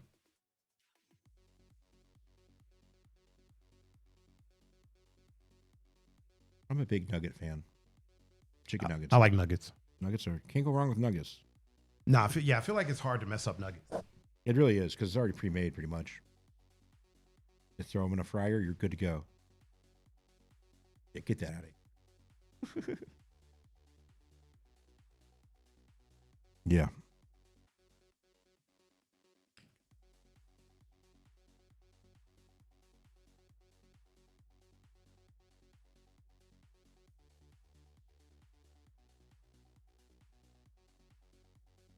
You should have. That's a perfect shot right there. This mic keeps on going down. There we go. Yeah, you can raise that back up now because. Oh, thank you. Can I? Yeah. Nice. What is this music we got going on in the background? It's very soothing.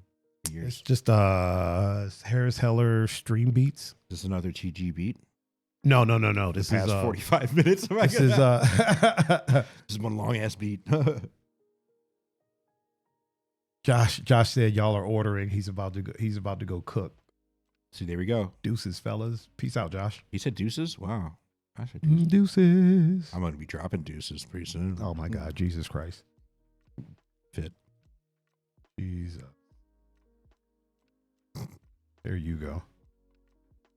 Right. Yeah, that looks good. Looks good. You know another thing I can do with this box? What can you do with that Which box? is really cool. So I have the microphones running through this other one. Mm-hmm. I can run microphones into this, and it will automatically switch the camera depending on who's talking. Oh, that's cool. Can you do effects too with the voice effects? Yeah, I can do that on this one. Okay. This one doesn't do all that, but for the talking with Thaiger thing, I kind of don't need all that. Blackbird said he's out later, Brian. Peace. Peace. You do make delivery. Do they? You could. It says deliver. Oh, You deliver through the app. get it delivered, dog. It probably goes through like Uber or something like that. In that case, did you throw a McDouble on there for me? Yeah. What's your address? Oh, I know what it is. Wait, hold on. Oh. Yeah, I know what it is. I was about to start saying it too, and I'm like, wait a minute. Yeah, I think that's right. We're live on the interweb. Yeah. People don't get to know that information. Nah, they don't. They don't get privy to that. I mean, we like you all, but we don't like you that much. We don't like you in that way. Yeah, so What did you get to eat? I haven't ordered yet. I'm still Oh, change mine to a quarter pounder, double quarter pounder. a double quarter pounder. That's a big jump up from. I know. Don't worry, I'll get you. Jay said, "Yeah, give me your exact coordinates." Coordinates. Double quarter pounder, you said? Yeah, double quarter pounder. Double baking quarter pounder? Sure. Or double quarter pounder, which one? Either one. Well, you decide. I'll go with the bacon. Okay. Double bacon quarter pounder with cheese. Yep. You just want you want the burger or the whole meal? Maybe I should do a meal. You want to make it a meal? Yeah.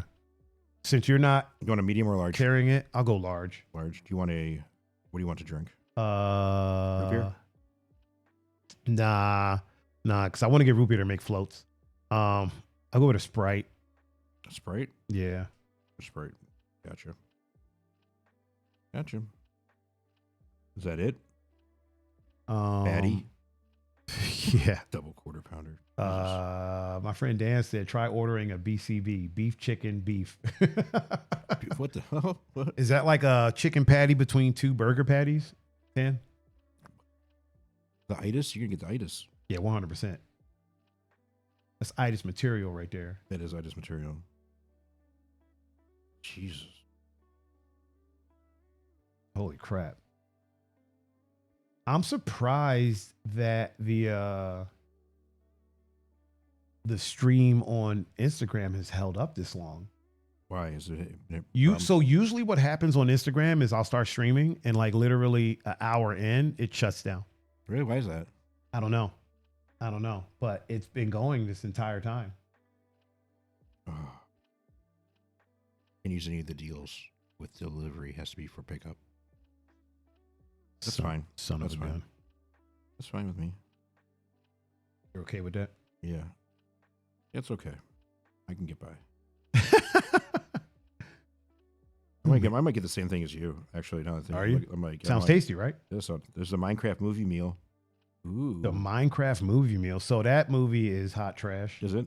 Yeah, Scythemare watched it and said that it's garbage. I'm gonna get the same thing you are, Word. but changing the charge. I might get a root beer. You make it sound so good. Dr. Pepper. That's what we do. I want to get a liter of root beer because I got some cookies and cream A ice cream liter in there. of root beer. Well, yeah, I got cookies and cream ice cream in there. All right, how much is it? Jesus.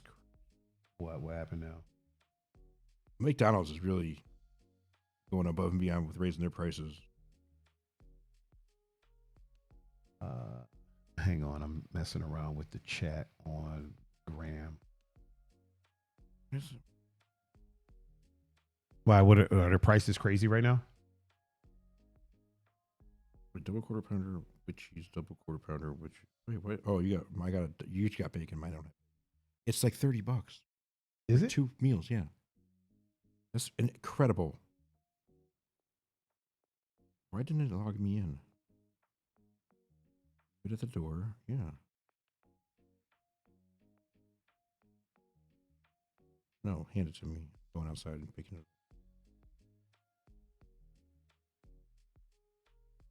Dude, this is going to cost $40-something. Is it really? Yeah, just because of the delivery fee. I'm not paying that much for it. I mean, I like you, but I don't like it. We're picking it up. That's a lot of damn money. I thought that was the plan, was to pick it up. Yeah, but then I saw delivery on the app, and I thought I could just maybe. I don't know. I don't know, man. I don't know. I don't know what's going on in the world today. It's a whole bunch of malarkey.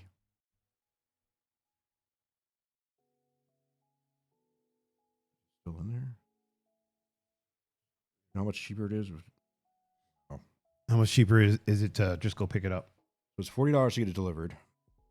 And if we go, you want to go through the drive-through or curbside or counter? I'll just go drive-through. What you're doing, drive-through? Yeah. Or curbside.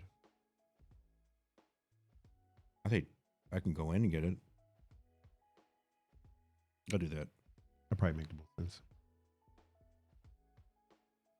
$25. Holy crap! That's $15 difference. Holy crap, dude! Yeah, isn't that crazy? $15 for the freaking delivery. Yeah, delivery fee and tipping the person and all that stuff that goes with it. That's crazy. I'm paying for it right now. Go inside. Your order will be at the counter. Already paid for.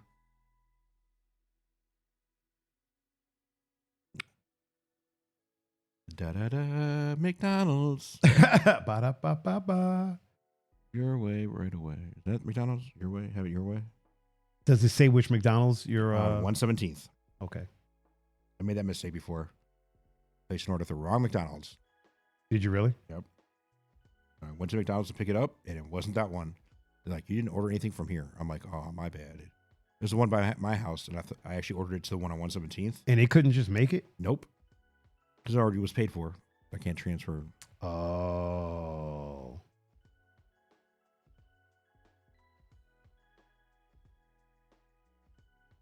It's ordered.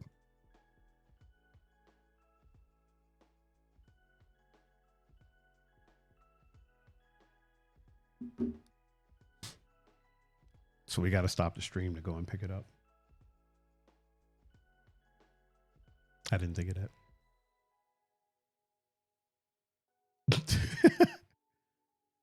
We're probably going to stop the stream here in a minute, people. Yeah, screw all you guys. Just kidding. Oh, Daniel said it's a secret menu, but they have it. The BCB, beef, chicken, beef. Huh. What is a beef, chicken, beef? I'm guessing it's chicken in between two beef patties.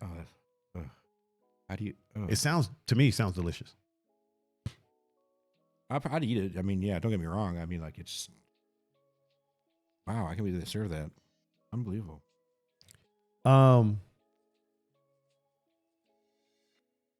All my Twitch people, probably going to be starting the Twitch stream a little bit later tonight because we are getting plus Big Mac middle bun. Ooh. Okay, the middle bun. Okay, I got you. Oh, really? That's interesting. Should I have a food podcast? We could do that. So I want to do. I'm gonna run you down some of my ideas. I got another idea to do a thing called Thaiger Tries. And it's basically same thing as this, except somebody either brings something that they made, or if a restaurant wants to, this is where I was thinking maybe getting restaurants to sponsor it. They just give us some food and we sit live and try it.